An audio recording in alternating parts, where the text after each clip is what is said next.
And we are live. Good morning, good afternoon, good evening, and welcome to BWTM Online, in association with Round for Round Boxing, the new boxing game coming out on PC, Xbox, and PlayStation 4. For more information, check out www.roundforroundboxing.com. And also, check us out on BWTM Sports. Please subscribe to BWTM Sports for the latest graphical and interviews to do with Round for Round Boxing.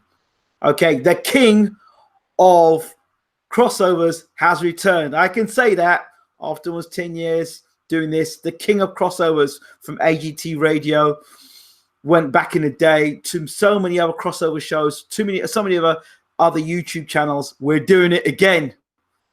There are no borders on the YouTube channels.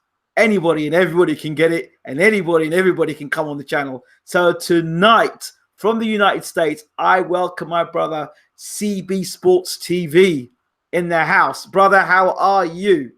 I'm doing good. Ingram, how about yourself? Oh, brother, I'm always good. I'm always good. Highly blessed and favored. So, let people know about you then. I'm sick and tired of seeing my face. Let them know about you. All right. Well, I'm CB Sports TV, a proud member of the LDBC, which is the Lions Den boxing community, Lions Den basketball community, the LDMMAC, which is the Lions Den mixed martial arts community. We cover it all. You know what I'm saying? So I thank you, Ingram, for having me on here. And let's get down to the nitty gritty. You know what I'm saying? I don't need to cut the chance to get right into it. Okay. Just I always like to do this. So there's no misconceptions, no preconceived ideas. You are from the LDBC, but of course you represent yourself and you've got your own views and your own mindset and your own things. So for you, why have you decided to affiliate yourself with the LDBC in the way that you have? And, why do you feel that it's important for the LDBC to have its identity, in your opinion? Well, the reason why, decided to align myself with the LDBC because I've been a boxing fan since the 80s.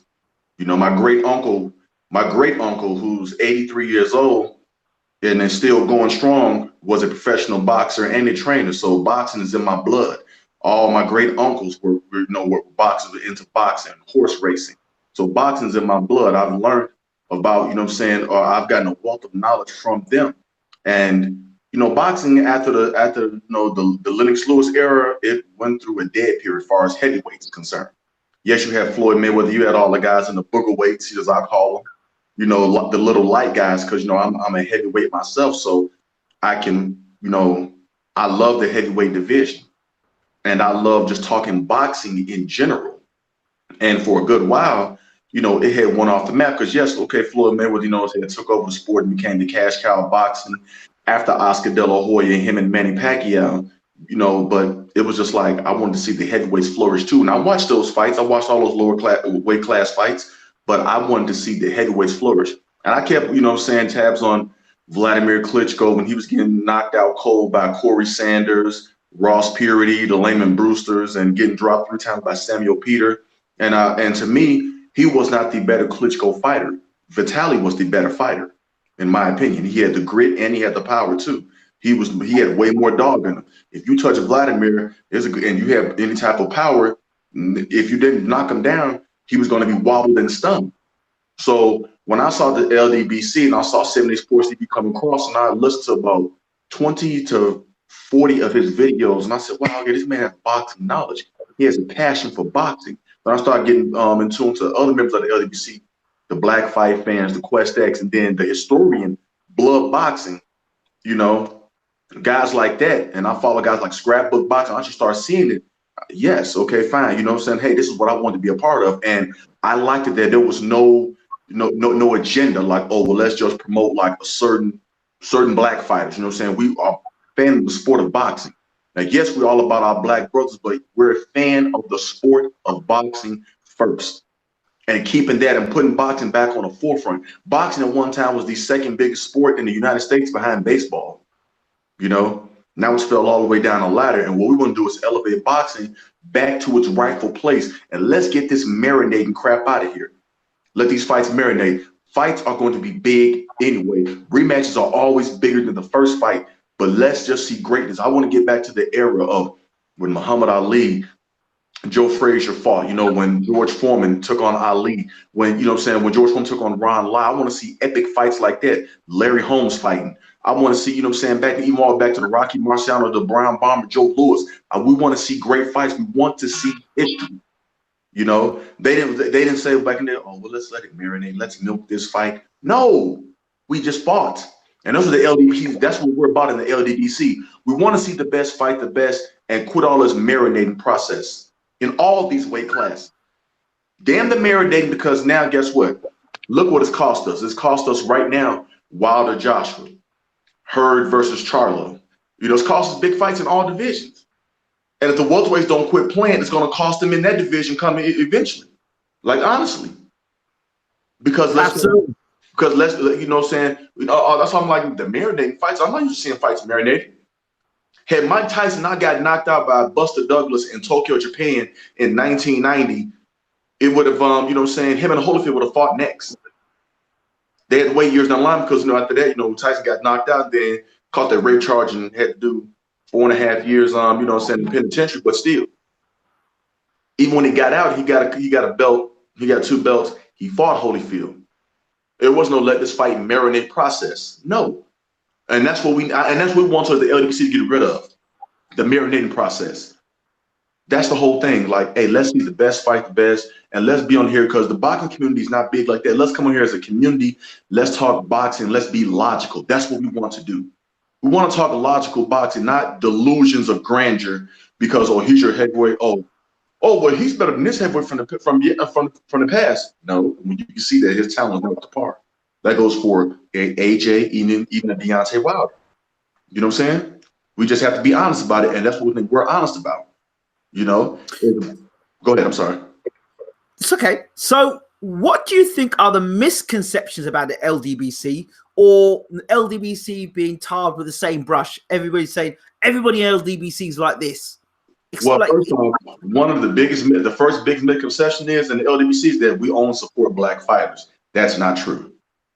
We support all fighters in period because, like I said, we're all fans of the sport of boxing. That's one thing. Yes, now we're going to, promote our black fighters because guess what? People always try to build up off of black fighters' backs. That's just reality. That's the truth of the matter. People do that. We are fans of all boxers. Whether I'm a big fan of Caleb Sweethand Plant.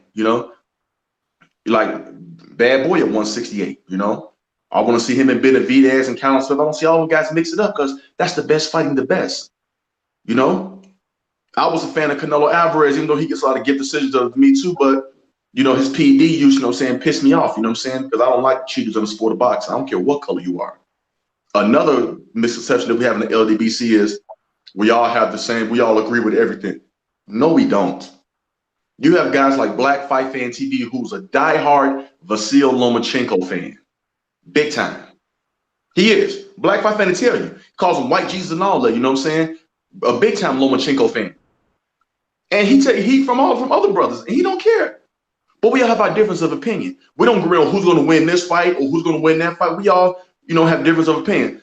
Only one that picked Andy Ruiz to beat AJ was Barbershop Conversations.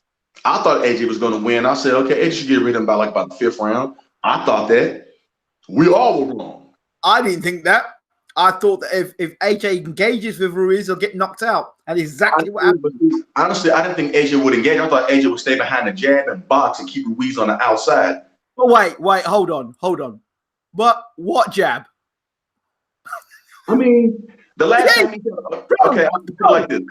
He got no jab. That's why he got knocked out. But look though, since his last fight, which before the Ruiz fight was against Povetkin, he was, in the Povetkin fight, he was, jabbing to the body, trying to keep Povetkin at bay. I thought he would implement a game plan, something like that. He was changing up his jab. Even though Povetkin rocked him and stunned him, I thought he would do it. I said, okay, maybe he'll still go to Ruiz's body. Since Ruiz has a soft midsection. Let's be honest. So I thought that he was. But okay, Povetkin, Pegvetkin, right? Yeah, My man may as be called the chemist, right? Every time that man gets caught, that's the first thing. And the second thing is, my man's like 38 years old. 38 years old. We're not talking about the Povetkin that fought Vladimir Klitschko all those years ago, or Ice Takam. And we don't even know if Povetkin he probably was off something then. So could you imagine if that Povetkin had fought AJ, you'd have been going to a funeral now. I mean, yeah. I mean, because he would have probably been juiced to the gills on something. So, you know, I mean, honestly, that's the truth. That guy that comatized or knocked out Takam, that Povetkin right there, right? He's like, he looked like the Incredible Hulk. That guy right there, he would have been world champion again. But I'm sure he was off the stuff when Joshua fought him.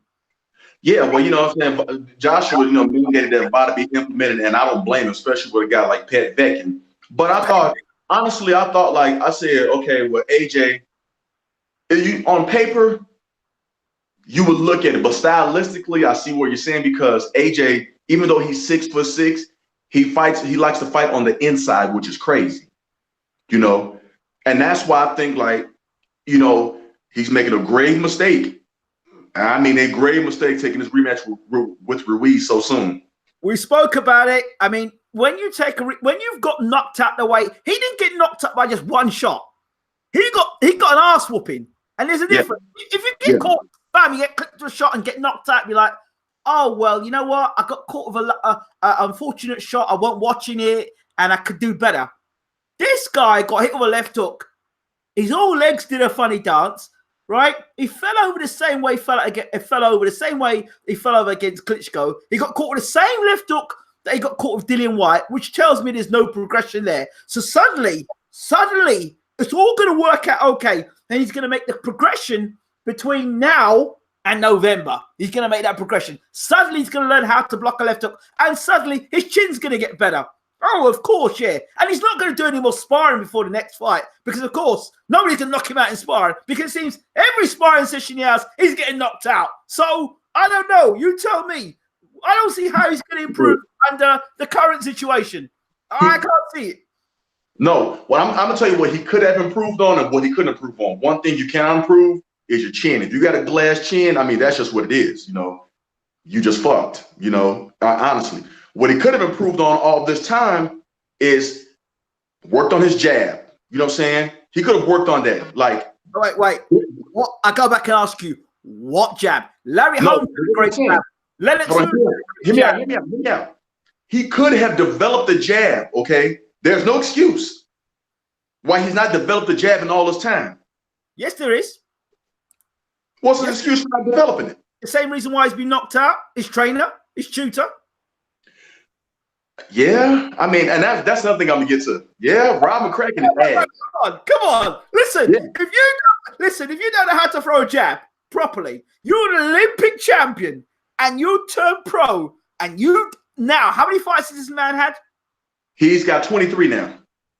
In 23 fights, you don't know how to throw a left jab. And his jab's got worse. His jab was coming from his waist. He's had his left hand in his pocket.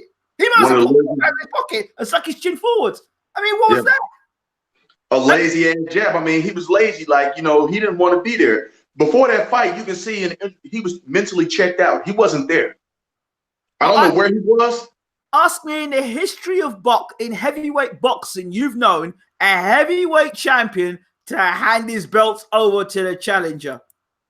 That's when he lost. Because honestly, I don't think he wanted to win that fight. Even if he tried, I still think, looking at the fight, the way it played out, I still think Ruiz would have whooped his ass, honestly.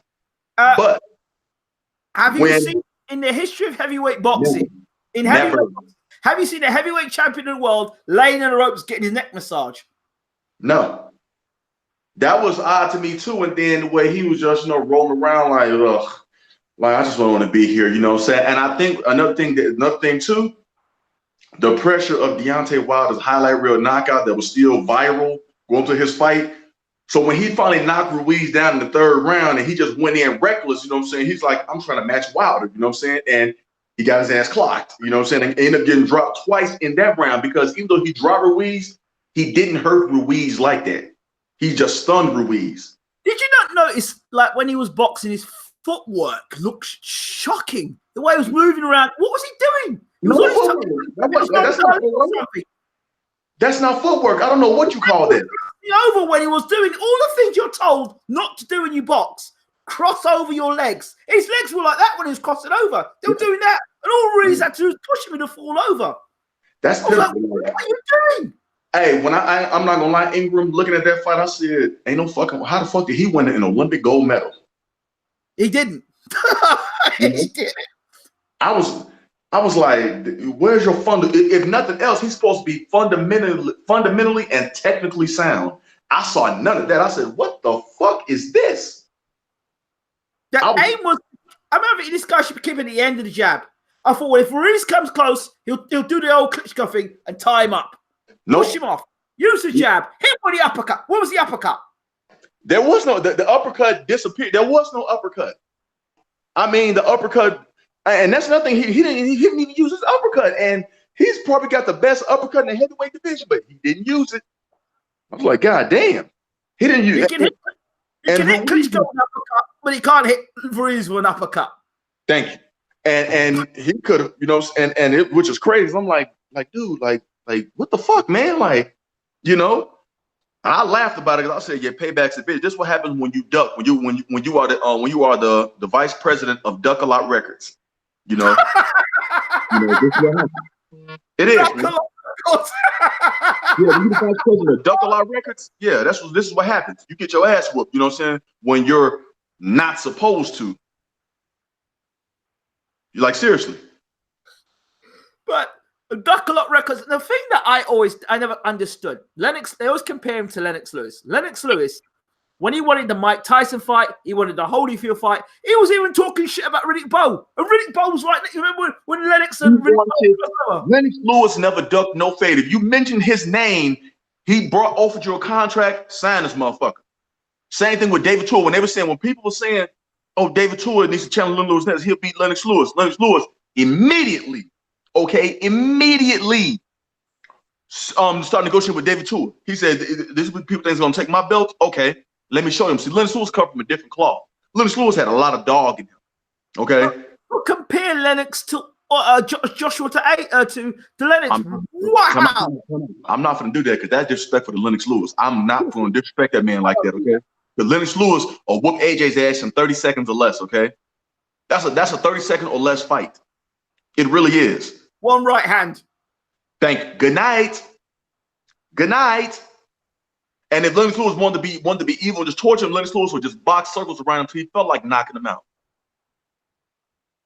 Like he did. So where do you think all this stuff about he was going to beat Wilder was with that chin? Where did that come from? It started after the Klitschko fight, That's when it started from, because people, after he beat Klitschko, people were like, oh, well, he's the man, he beat the man. I said, no, Tyson Fury beat the man. But since Tyson Fury wanted to go play with booger sugar up his nose, and you know what I'm saying, but before that, though, Tyson Fury, even during that Klitschko fight, was not a clean fighter. He popped dirty. That the UKAD didn't make known until after the Klitschko fight. So Tyson Fury cannot talk about nobody using PEDs, not Jarrell Miller. His cousin Huey Fury popped dirty for the same thing. So, but nonetheless, Fury still outboxed Klitschko, made him look, like trash. I tried to watch that fight. I couldn't watch 3 rounds of that fight. It hurt my heart to look at that shit. I mean, I was like, it's bad. Yeah, it was real bad. I had to take a drink to that. I'm being honest. I said, fuck this. I'm not watching this. And I love boxing, but I couldn't watch that fight right there. That was just awful. But Tyson Fury was one that beat the man, and people don't realize the real super fight before Joshua came on the scene was Wilder versus Fury. After Wilder, do you remember when after Deontay Wilder knocked out Arthur Spilka and put him on a stretcher? Tyson Fury hopped in the ring and said, there's only one Tyson Fury. And Deontay Wilder was like, I'll come to your backyard. It don't matter. And that was supposed to have been the mega fight. But of course, Fury fell off the wagon. He never rematched Klitschko. He never, he was really suspended for 2 years for that PED, for popping dirty for that PED. That's the real thing about it. Then you had, your local Uber drivers and taxi drivers getting belts like, Charles Martin, who it's a shame that he could call himself a heavyweight champion. I don't know. The only way he won that fight was because the guy he fought injured his knee, and that was it. And then Eddie Hearn bought that belt off of him, and then the WBA gifted him the belt when he fought Klitschko. That's another thing. They never talk about that. How did he become WBA super champion? Because for it. Because if you remember, Luis Ortiz was number 1 in line.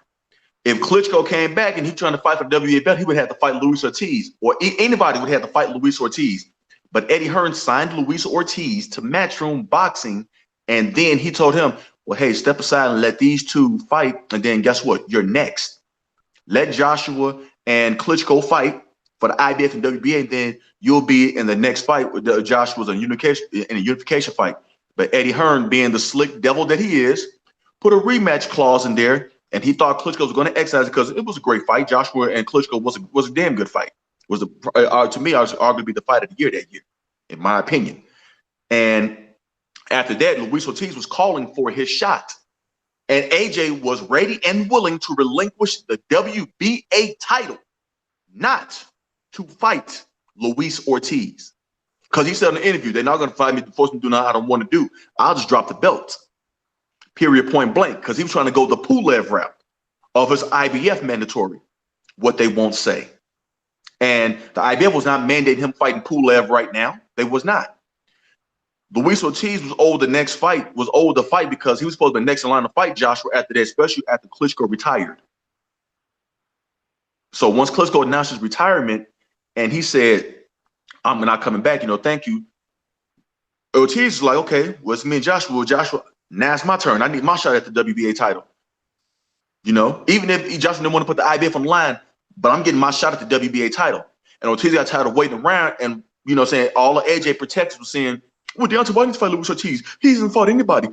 Joshua's got Klitschko on his resume. He's got Klitschko on his resume. He's got Klitschko on his resume. And what did Wilder do? Wilder go and gave Ortiz the fight. And then what happened? Ortiz popped dirty, which you find out later was high blood pressure medication. But answer me this, Ingram. How did the WBC reinstate Ortiz after full investigation? But the WBA suspended him, knocked him out their rankings. And this was not even for their belt or anything. And he got cleared of it, and they still suspended the man for a year. Sound like a little payola to me. Eddie Hearn greased their pockets. Absolutely. The thing I never understood about this Klitschko thing, right? I heard it wasn't it for a unification bout. How the hell was it unification bout when Klitschko wasn't a champion? Unification means champion. Because Eddie Hearn has a WBA in his pocket, and they gifted him that because, for one thing, when Joshua and Klitschko fought, it was only supposed to be for the IBF, but the WBA put their belt in there. That's what they did. That's how it became a unification fight because, like you said, Klitschko was not a champion. There was no WBA champion. Amen. And if there was supposed to be a WBA champion, it was supposed to be Luis Ortiz because he was their WBA interim champion. Yes. And he was still with Golden Boy at that time, wasn't he? Ortiz, yes, he was. But he wouldn't get no fights with nobody. So when Eddie Hearn signed him to a 3-fight deal with Matchroom, what great movements they made. Yeah. Malik Scott, Dave Allen, and was it Brian Jennings? Yeah, Brian Jennings was the last one. Yeah, those 3. And after that, he left. Jennings was first. Then it was Malik Scott, and then Dave Allen. Yeah. Because he knocked Jennings out in the 7th round. I remember that. After the Jennings fight, his career should have taken off. It nosedived after that. Because you know why? I mean, you got to look at it. Brian Jennings had just won 12 rounds with Vladimir Klitschko, and Klitschko couldn't stop him. Ortiz stopped him in 7. Not only that, but he's from Jenny said to me that he was never tested for that fight, so he always had problems with that fight. He thought that Luis Ortiz wasn't clean for that fight. Well, why would you take that fight then if you knew he wasn't testing? That's crazy. Yeah, the ego of some people sometimes. I don't know. I mean, but you got to be smart though too. I mean, I know every man has an ego, but you can't be dumb. You just can't. I don't get that, but that's how that happened right there. That's how he got those 2 belts. And then I don't know if you remember, but Deontay Wilder, I think a couple years ago, was said he had a big announcement coming in the next couple of weeks. It was supposed to have been him announcing a unification fight with Joseph Parker, but Joseph Parker bagged out of it when he saw because Deontay Wilder knocked Gerald Washington out cold down in Alabama. That's when Wilder and Brazil got into it at the hotel. Joseph Parker was at that fight. You see what I'm saying? And it was supposed to have been Wilder versus Parker for the WBC and the WBO. Joseph Parker said, hell no. That's when he went and fought Razvan Kojanu. And then he fought Huey Fury at that, which Huey Fury beat him, in my opinion. You know? And then after that, he fought AJ and sold his belt to Joshua. Sold his belt, that's right. Yeah. Because he didn't try in that fight, you know what I'm saying? He's a disgrace too, because he didn't try in that fight. Like he laid down. He did. And that's just my personal opinion on there. That's how Joshua got those 3 belts. And then Joshua, after he beat Parker late in the month, it was March 31st. Wilder on March 3rd had already knocked out Luis Ortiz. And we were expecting, okay, if Joshua take care of business, then guess what? We get Wilder versus Joshua sometime in the summer or either mid to late summer. But remember, they warned us and they told us Joshua and Wilder won't happen until 2020. They told us that.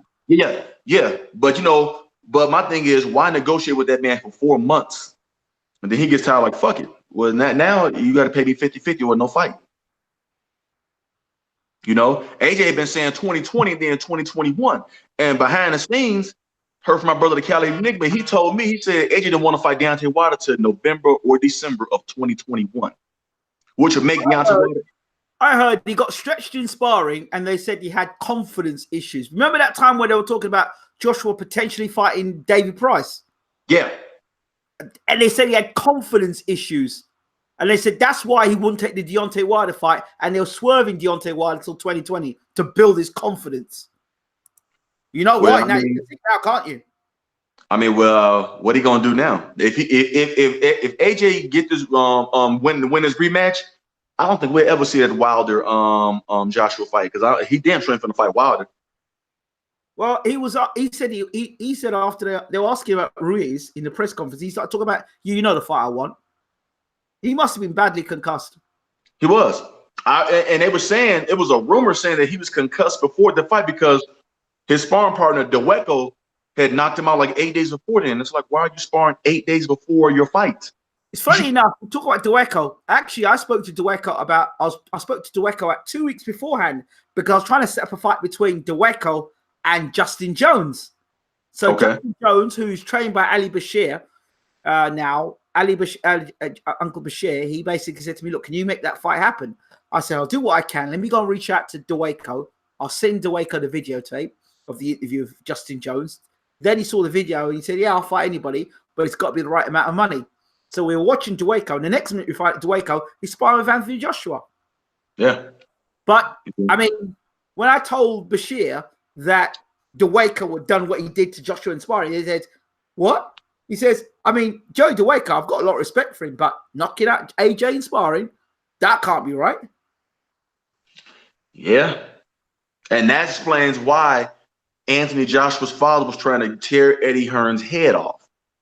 He was pissed. AJ's father was pissed off. Yeah, but AJ was going, please. I'm like, Father, it's me fighting. I'm the one that's in here fighting. It's like, still though, you my son, and you wasn't right coming into this fight. And I ain't making no excuse for AJ because AJ just got his ass whooped, but he probably suffered a concussion that night getting hit by a 268-pound man in Ruiz, and then you trying to go back less than 6 months later or 6 months and fight this man again, it's not going to end well. What for me? But you know when you get an ass whooping, you think to yourself, okay, I got an ass whooping and I'm going to see if I can change things. This man gets an ass whooping, going to take an immediate rematch, and he says, there's nothing wrong with my team. My team are fine. You got an ass whooping and your team put you into a fight where potentially you had concussion and you're going back into the same place again. You're going to say, how are you going to improve? How can you improve? Your chin's not going to improve. Your defense ain't going to get better between now and November. You ain't got no damn jab. So You don't know how to judge distance and space. If you were that good, why the hell did you allow Ruiz to do what he did? I said to people, listen, a ring is not a ring if you're shit scared of fighting in another country. Right.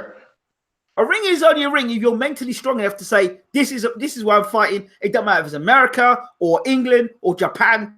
It doesn't matter. A ring is a ring. I'm going to handle my business. But if you're concerned about the ring, Madison Square Garden, the fans, and all the pressure, there was a lot of pressure on Anthony Joshua. But some people can handle that pressure and some people can't. Yeah, you know what I'm saying? Like, AJ, he's not, he's not built for it, he's just not. Like, I saw that, what I'm saying, where he was looking, Google ad right there, Madison Square Garden. But if you let the AJ Protectors tell it, he fights in front of 90,000 at Wembley. I said, yes, one thing different fighting in Wembley and fighting in Madison Square Garden. Yeah. It's a difference when you have 90,000 people rooting and cheering for you and supporting you, and you're in a hostile environment. It's way different. Mm-hmm.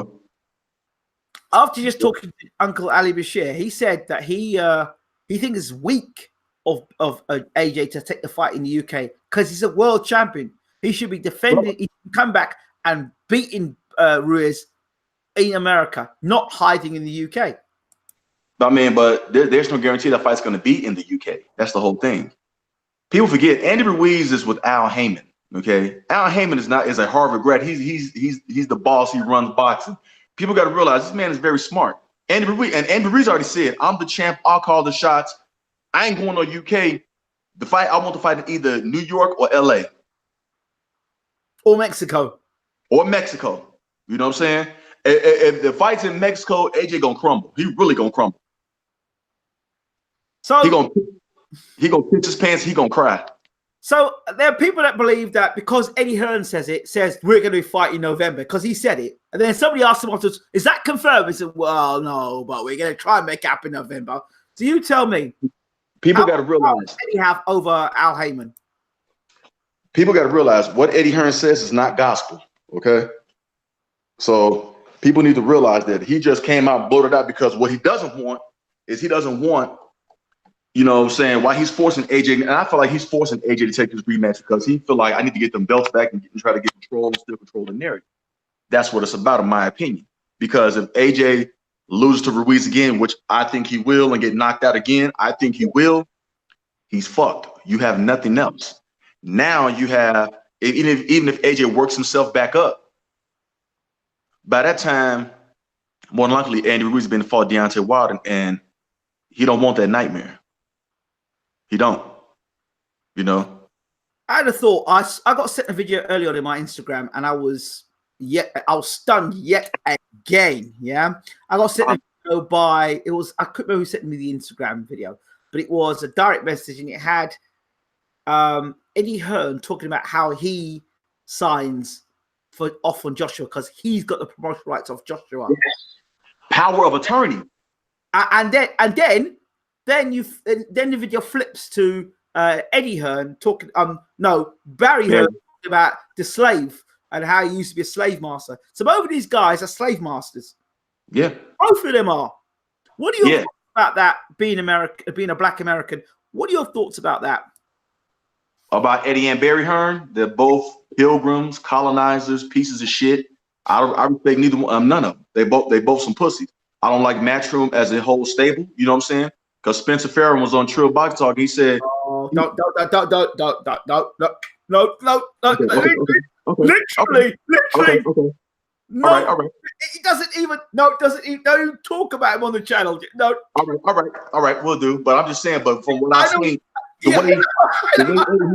the way Eddie Hearn talks, I'm telling you, the way Eddie Hearn talks, I've got a transatlantic deal. Like, bitch, are you stupid? You think you're gonna sign black fighters?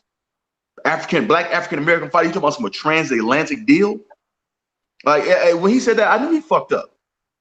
And why would people give up their freedom and making all this money they're making to come and be with a promoter? It makes no sense. And you're gonna be taking more money than what they might get that money up front. But I mean, people don't realize the money the PBC fighters get, the back end money with Al Heyman. Just because it says one thing on paper with the money that you get on the back end. You know, and people try to say, oh, well, they're only making $2 or $3 million a fight. That's up front. But when you're getting the live gate and percentage off the concession stands and everything that's made inside the arena, you don't know what they're making. You know, not only that, but you have the freedom. You don't be like, well, you know what I'm saying, like, and I don't know if Eddie Hearn only has power of attorney over AJ. I think probably only AJ because, you know, AJ is the only moron that'll give him power of attorney. I'm like, dude, you're a dumbass. Like, I wonder, you know what I'm saying? Like, is he mentally retarded? Like, dude, are you mentally retarded? Like, why would you give? No, you. So anything, pretty much. If Eddie Hearn said, well, I got the contract right here for Deontay Wilder, Anthony Joshua don't have to sign. Eddie Hearn can sign his name, so he don't know. He may have been enslaved, and my suspicion is he may be enslaved because there's things that Eddie knows about Joshua that he could go to the press about and destroy him. That's what I suspect. Just like Manny Pacquiao with Bob Arum. Why would Manny Pacquiao go back and sign with Bob Arum again? Because I believe that there's something there. I think these promoters have things on these fighters. Yeah, that's why, you know, I mean, it has to be. They got to have some type of dirt on them that's going to be damaging to their, you know, saying to their brand, you know. So that's the only thing I can think of. But I'm just like, because I didn't realize, like, but I don't know why. Speaking of Bob Arum, I don't know why the fuck Terrence Crawford would re-sign back with him when you could have been with the PBC. I don't get that. Well, because if he gets with PBC, you know how PBC work. PBC fighters fight PBC fighters. Remember that? That means that Terrence Crawford would have to fight Spence. Yeah, but you let him tell her he called him Spence. I said he want, you know, he said he want all the smoke. But I'm like, you could have had monsters paid. You could have had the, you know what I'm saying, the Sean Ford to fight. You know what I'm saying? Yeah, but if you want smoke, you go to PBC. Now, if you really want smoke, you go to PBC. If you want to say you want smoke and make a lot of money, you go to Top Rank. I can tell you I want a lot of smoke. I can say to you, you know what, bro? I want a lot of smoke with you. But I tell you what, you're at one company, I'm at the other company. So I want smoke from you, but I'm going to be the other side of the other company, and I'll throw stones at you from the other side. Say, I want smoke with you. And it's almost impossible to make that fight happen, but I'm going to want smoke with you. But why I'm saying I want smoke with you, to keep hyping up, I'm going to keep fighting somebody else and keep making money and raking money and bringing money in while using your name in the process. That's how it works. That's business. Yeah, and that's what have you noticed? That's what Eddie Hearn did. Anytime AJ had a fight, said they didn't want to fight Wilder, trying to build their fight up. Bob Arum does the same thing when Terrence Crawford has a fight. You're talking about Errol Spence. I want to try to make Spence and Crawford in October. First off, Bob Arum, you can't make anything. You have to come with a joint with Al Heyman.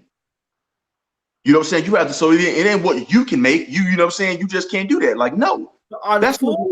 Unfortunately, sadly, we have gullible boxing fans, and as the Hearn said, boxing fans are mugs, idiots, basically, because they're gullible. Anything we say, they believe. So there are people out there that worship Eddie Hearn like there's a Bible according to the Matchroom, and they worship everything Eddie Hearn says, everything. But this guy's messed up and messed up and messed up. The latest video I get greatest pleasure on. He says, well, go on then.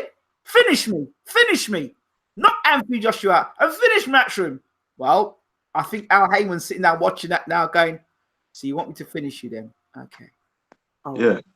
He's probably got that playing in his house. You know, he gets up in the morning, he's got that screen up. Finish me then. Come on, finish me. He's got that video there. And then he's got another video on the side. It's got Barry Hearn talking about Slave Master. And then he's got Eddie going, finish me. And Al Heyman is sitting back in his chair going, okay. All right.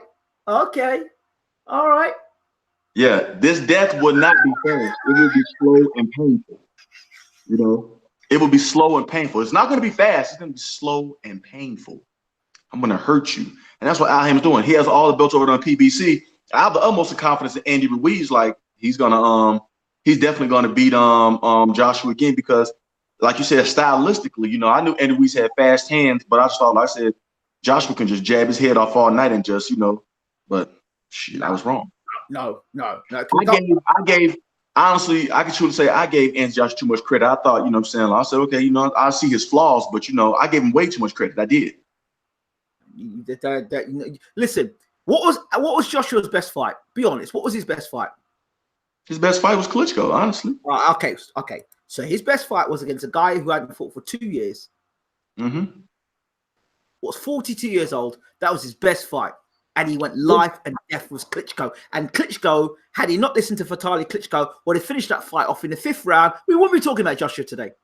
True. Yeah, because Vitaly Klitschko did tell him, take your time, you know what I'm saying? And that was the worst advice he gave his brother. There you go. So I said to myself, if he does that, then you know what? At the end of the day, if that happens and he's got a better fighter in front of him, Dillian White was injured when he fought him. Klitschko was an old man. But then if somebody's got fast hands and lands a left hook in him, as if Ruiz lands that left hook on him, he's going to go for it. He's going to go for it. He's going to go for it. He was when he fought Dillian White, you know what I'm saying, made his legs, you know what I'm saying, get wobbly when he hit him with a left hook. Left hook. Exactly. And that was an injured Dillian White. I knew Dillian White was injured before going into that fight. But he needed reconstructive surgery on his shoulder. Yeah, I guess after the fight, he did have that surgery. And I noticed too, like, even after that fight, like, I mean, just watching Joshua fights, like, yeah, he's susceptible to a left hook, but he's also a super sucker for the straight right hand. Straight right hand, because he does not move his head. And that kindergarten-ass footwork that he has, you know what I'm saying? I was like, what the fuck is this? That's kindergarten footwork. And he stays straight on the line as well. Yes. I was like, my 5-year-old daughter has better footwork than that. She does, and I'm being honest. And the thing is, old ass Klitschko hit you with a straight right hand. Thank you. That was the right hand that dropped him. Yeah. Imagine Wilder ran that same right hand. Klitschko blinded him with the jab and then came right down central with a boom with the right hand. You know, I said, and I guarantee you, Ingram, when Eddie Hearn saw that, he said, ain't no fucking way you getting here with Deontay Wilder. He'll fucking kill you. Ain't no way. Ain't no way you getting here with him. If David Price can lay you out in sparring, if Lawrence Okolie can lay you out in sparring, if Fraser Clark can lay you out in sparring, if slow-ass Daniel Dubois can lay you out in sparring, then you're telling me Deontay Wilder ain't gonna lay you out in a real fight. Come on, man. Man, I'm gonna tell you like this. If that had been Deontay Wilder that just fought down in Brazil, oh Lord, on June 1st, Deontay Wilder would have had that body on his resume. Oh Lord. Really? Oh Lord. He would. That man, would just picture this, yeah? Anthony Joshua walking into the ring now, waiting for Deontay Wilder to get into the ring. And he's got in the ring and he's standing there and he's against the ropes, chewing his gum shield, and he's waiting for Deontay Wilder to walk into the ring. And Wilder walks into the ring with that mask and he looks at Joshua. He would have pissed on himself. He would have pissed. He would have come out and changed him. He would have pissed on himself. He'd be like, no, he would have asked himself, Ingram, he would have said, what the fuck did I get myself into? He goes back to the corner and he asks his trainer, what shot was that? What? Yeah. What? In between, did you pick up in the fight? He said, like, why do I feel like this? Because you got knocked down. I'm like, how the fuck you gonna ask that? How? What shot was that? Yeah. Like I said, wow, AJ. Yeah, but his trainer was even worse. Because his trainer's just giving him instructions. All his trainer says, look, just get behind the jab. And I was just saying, why do I feel like this? Why do I feel like this? And trainer's still talking to him. Trainer ain't saying, are you okay? Is everything all right? No emotion, nothing. They don't care about AJ. They're using him like, you know what I'm saying? They milking him. That's what they're doing. Yep. But he thinks he's got a great team. So that means go back to the drawing board because I tell him your team is god awful. Okay? Awful. That's what your team is. It is awful in real life. And that's all I can say. Like, Rob McCracken was giving him no type of instructions. They had no plan B, no plan C. Okay, can you explain to me also what happened to the double jab right hand? You tell me, we'll both know. You told me. You thought Josh was going to go behind a jab. He didn't put two jabs in the right hand. I mean, that shit is basic amateur shit. Double jab right hand. That's basic amateur shit. Yes, it is. But I don't know. I can't give you no explanation what AJ was doing. I don't. I think, you know what I'm saying, because he got his ass knocked out, you know what I'm saying, by DeWeco. Like, but even before then, he has not. I'll say like this. Even before he got his ass whooped in sparring, you know, I have not seen any improvement from Anthony Joshua. That's what I've been saying. None. But check this out. You tell me what big man squats and throws a jab. He's a big, tall man jabbing to Andy Ruiz's body. What the hell is that? What are you doing that? He's jabbing down here and he's throwing a jab to Andy Ruiz's body. And all his side here. And what the thing is, there's no distance between him and Ruiz. He's jabbing him and Ruiz is right on his case. There's no distance between him and Ruiz. If he had an arm's length, he can do that stuff at an arm's length and he can jab. He can jab. But even when he's jabbing, the shoulder should be up and he's jabbing here. AJ's jabbing. He's jabbing here. He's got his chin here and he's jabbing like that. He did not use his physical advantages, you know what I'm saying? Because they got Andy Ruiz listed at 6'2". He's really probably like about 6 feet. You know, he's not no 6'2". 4, 5, 9. Something, yeah. Obviously. 5'11", 5'10", you know. But AJ, I'm like, AJ, you have an 8-inch reach advantage. You could have used that, you know what I'm saying, to your advantage. You did nothing. He had the 8-inch reach advantage in his pocket. Yeah, that's what he did. And I was wondering, I was looking at him like, why the fuck has he got his jab? Why is his hand down, you know what I'm saying, by his side and you trying to throw a jab? That's the late. That's motherfucker, you're not Roy Jones. I think that was Roy Jones gone wrong. You know, like I'm like, motherfucker, you not Roy Jones? That was old Roy Jones. That was Roy Jones with Glenn Johnson. Yeah. Ooh. Ooh. That is one of the worst knockouts I've seen. Ooh. All the Lebedev one. I thought he killed Roy Jones. I did. All the Macronelli one. Ooh, shit. Man. You know what I'm saying? The Tarver one, you know what I'm saying, was kind of bad for Roy, but that Glenn Johnson one, that took the cake right there. You know? But that was but look at another case of mismanagement. When Roy Jones got knocked out by Antonio Tarver, he fought Glenn Johnson 3 months later. You're not recovered.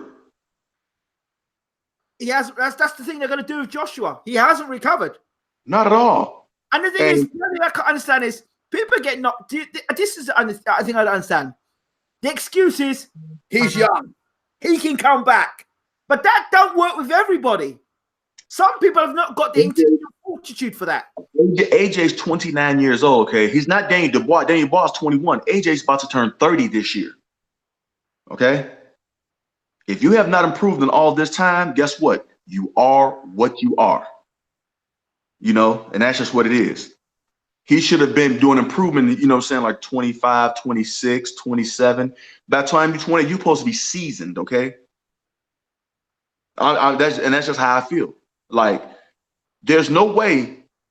Maybe it's a good thing he didn't fight Wilder or Tyson Fury. Like Tyson Fury said, he said when he had his first comeback fight against that, I forgot that dude's name. Yeah, Safa Safari. Safa Safari. You know, Tyson Fury told Eddie Hearn, I'll fight Anthony Joshua in my first fight back. I don't need no warm-up. That tells you all you need to know. And Tyson Fury would have fucked around and whooped AJ that night. Would have outboxed him, would have boxed circles around him, would have probably made him quit on his stool. Easily. And that's being honest. That's why I didn't want the Dillian White rematch. Yeah, because honestly, Dillian White has improved, and I think Dillian White to stop him this time in like about 4 or 5 rounds. The left hook. Yeah, because he's still a sucker for the left hook. He's still a sucker for it. And I'm like, dude. And he'll still be a sucker for the left hook in the rematch. Yeah, he will. Because you've got to physically, mentally, emotionally heal. He has to go away, and for me, I would have him go away for about a year and have him work with a new trainer and take 3 or 4 fights when he comes back. And let's see you working with that new trainer. And after you work with that new trainer, 3 or 4 fights, let's see how you're looking. And then maybe take you into a world title fight. Not now. No. But I told you. You're what they call damaged goods. Oh, yeah. You see when even if he can scrape past, even if he scrapes past and gets into a Ruiz match and he wins against Ruiz, he's got Wilder waiting for him. He's got White waiting for him. Ruiz might want another, or want a rematch. Pulev, Alexander Usyk. Oh, there you go. You know, because Usyk is going to be his WBO mandatory. Pulev is IBF mandatory. I don't know about the WBA. I don't know who his WBA mandatory is. I don't know who that is. Well, who would have been, because it's Ruiz mandatory now. But, you know, you got the likes of Dubois and Joyce as well. Yeah. Even Nathan Gorman, even though Dubois and Gorman finna fight, but still, you know what I'm saying? I don't discount Gorman. You got Tony Yoka over there in Paris. You got my boy, Michael Hunter as well. Don't forget the bounty hunter. Yeah. And then you got an assassin down here in Houston, Texas, that boy F.A. Ajagba. Oh, Jesus Christ. Don't even talk about him. Don't even talk about him. Oh, the Lord. real Nigerian F.A. Ajagba. You know? The real Nigerian nightmare. That's the Nigerian nightmare, you know what I'm saying? But I mean, you know what I'm saying? They was, you know what I'm saying? We had a little debate one day, you know, so online. I forgot what channel I was on. And they were like, out of like Ajagba, Dubois, you know, Gorman, Yoka, Hunter, Philip Hergovich, who you think is going to be, who's the next, the person that's going to reign over heavyweight division? I said, all of them, give me F.A. Ajagba. He's cut different from all of them. I love Daniel Dubois. You know what I'm saying? I do. You know, him, I think, honestly, Ajagba and Dubois is going to be the super fight, the next heavyweight super fight. You forgot one other fighter, Vlad Tsarenko. Dangerous. Yeah, him too. You know what I'm saying? But honestly, Gorman and Dubois and Gorman finna fight, and I still favor Dubois. I think Dubois is going to stop him. You know? That's what I'm kind of feeling too. Yeah, I think Dubois is going to stop him, and I think, but I think Dubois is going to be a superstar. But I like the way he's being brought along slowly. I'm going to tell you now. I don't like the way he's being brought along. No, but I'm going to tell you why, because he's not. I'm going to tell you why. He looks like Frank Bruno Mark III. I'm telling you, he looks like Frank Bruno Mark III. The same way the shoulders go up, the same way he throws them punches. It's all Bruno-like, very upright, very stiff, and very. He hasn't got that rhythmic movement. He doesn't move. But you know what's different with him though? I'm gonna tell you what's different with him though. Yeah. His mentality. Daniel Dubois got dog in him. He's a dog. I'm telling you. Oh yeah. But Tsarenko was telling me, he said he sparred with Dubois and he sparred with Joyce. And he said that Dubois is very, very basic. And Joyce is far better than him. Very basic Dubois. I think, you know, now I can't knock him because I mean he's a fighter and he's been there with both and he would know, but Joe Joyce swings in slow motion like you're playing instant replay. I know. I've said this, but his manager Sam Jones thinks he's the best thing since sliced bread. I think he's okay, and if you stand in the line with him, he'll lay you out flat. You can think he's the best thing since sliced bread, but I'll tell him let him get in there with Deontay Wilder. His ass gonna be sliced. That's what's gonna happen to Joe Joyce. He doesn't move his head neither. Another one. I got zero defense. None. I was like, y'all know y'all heavyweights, right? Y'all gotta have some type of. You can't let another 230, 50, 40, 60 pound man just tee off on your head, right? You know that's not gonna end well, right? Like that. So how do you feel with Bryant Jennings coming over to England almost a month early to prepare for this fight with Joyce? Does he stand a chance? I mean, that's smart because I mean to get your body, different, adjust to the time zone. So that's actually smart. Now, do I think he's gonna win? No, I think he's too small and too light, and he does not have the power of a Deontay Wilder where they're going to respect you. And Joe Joyce is going to walk through him.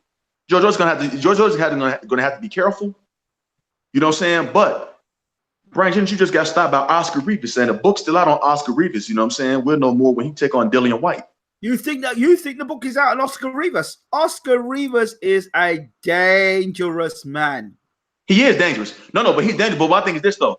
The only way he beat Brian Jennings because Jennings got sloppy in the 12th round because Jennings was winning that whole fight.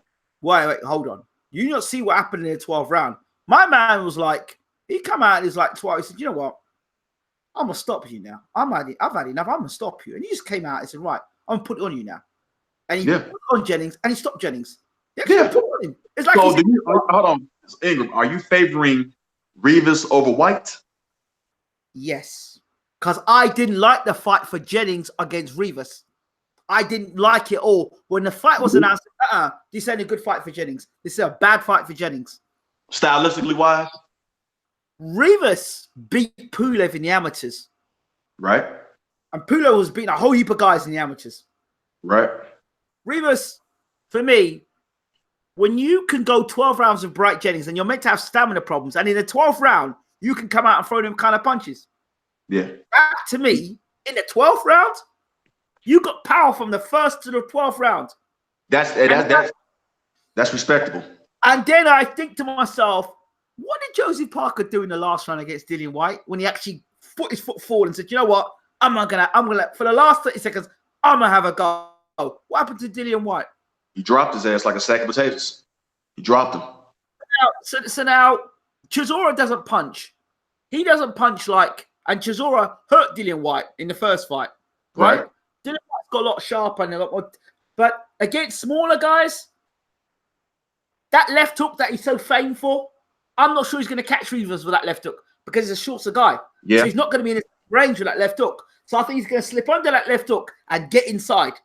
Yeah. When he gets inside, that's Rivas' game. Yeah, it is. Rivas is a good fighter, has a good chin, good punching power. Oh, yeah, he had a good chin. He definitely has a good chin. And I like Oscar Rivas, but I thought like that was a fight Brian Jennings was supposed to win, but he didn't because Rivas was one of them guys. When you talked about the fighters that you to watch out for, Oscar Rivas was one of them fighters. There was him, and there was a gentleman. Was it Gentleman George? He looked a bit like a cross between Foreman and Tyson. Yeah, I couldn't remember who he was. He had about 3 or 4 fights, and then he kind of went off the rails. I don't know who the guy was. Right. Do you know what I'm talking about? Do you know the guy I'm talking about? I don't know his name, but I know who you're talking about. But I cannot remember his name. And he has a name that's similar to another fighter as well. Yeah. They both have the same name. But it's damn. I hope somebody is listening in that can tell us who that fighter is. He looked a little bit like between George Foreman. Shit. I can't remember the guy's name. He's short, a heavyweight, could punch like a mule. Yeah. No, I know you're talking about, but I just can't. I see the face, but I just can't put a damn name. See them short heavyweights. Them guys like 6 foot. I remember Uncle Bashir telling me 6'2" and under. They're dangerous. Why? Because you're mostly hitting the top of the head and their chin is protected. And they start slipping under. Them guys start slipping under, coming over them hooks. Yeah. Be on your game, jab all the time. And as much as White is fast improving, Rivas is going to put that pressure on White. Yeah. He's going to be smart about it. I don't see Rivas just going to rush in and throw punches. Rivas is going to be smart. He's a live dog, unbeaten, a puncher, and he's got the opportunity to go on to become a world champion by beating White and leapfrogging and becoming the #1 in the WBC and potentially the WBO. This is the fight where I think you reached too far. You should be taking. Why the hell are you fighting Oscar Rivas for? What are you fighting Oscar Rivas for? Dillian Whyte honestly should have been fighting Luis Ortiz for the WBC mandatory position. I wouldn't even touch Luis Ortiz. I am White's advisor. I don't touch Luis Ortiz. Luis Ortiz, even his own people don't back Luis Ortiz, right? Who's going to turn up and buy a ticket for Luis Ortiz? See all Luis Ortiz fight? Tell me. If you put Dillian Whyte and Luis Ortiz over there in the Ultra Arena, you don't think it'll sell out? Come on, man. No. They're giving tickets away, man. Come on, man. That sounds good. That sounds good in principle, but come on, who's going to go and pay tickets to go and see Luis Ortiz White? Honestly, that sounds good until you put the fight down, and then they'll say, "Oh, Luis Ortiz is an old man. Oh, Luis Ortiz got starched by Wilder. Luis Ortiz is a bum." I said this last night. Luis Ortiz is a bum. Luis Ortiz is like 80 years old. Fight fans are so fickle. It's unbelievable. I remember they were talking about Luis Ortiz versus Deontay Wilder. Let's make that fight happen, right? Remember them days? Make that fight happen. And I said, Wilder will starch Ortiz. No, Ortiz is a bad man. And Wilder's ducking Ortiz. And Ortiz is this. And Ortiz is that. I said, well, hold on a second. Who is Ortiz beaten? Who has Ortiz actually beaten for all this skill set? Who has he done? What bad man? What bad man has Lewis Ortiz beat for all this hype? Brian Jennings. Maybe one bad man. Or go and name him. You tell me the bad man. Who? Brian Jennings. Who? Brian Jennings. And he's a bad man. And he's a bad man. That's his claim to fame. You know, a victory. So where is this Lewis Ortiz is a bad man? I don't see it. He's a southpaw who's a Cuban who speaks a little bit of English because he hasn't bothered to learn a full load of English. He's decent. He wasn't a great amateur. I think he was second or third best amateur in the Cuban system. He's about 48 years old or 50, right? Somewhere around there. Always hype about Lewis Ortiz. And then he gets stuck when he gets a chance to become heavyweight champion of the world. What does he do? He falls down. He got knocked down. He got his ass. Exactly what I'm saying. So now, so when Wilder fights him, he was the most dangerous man on the planet. When Wilder beats him, Lewis Ortiz was a bum and an old man. So if Lewis Ortiz is a bum and an old man, why is Dillian Whyte fighting him? He's still a bum and an old man, right? Or is Wilder the baddest man on the planet because he beat the baddest man on the planet? Which one is it? Tell me. That's what I tell you. Boxing fans are full of shit.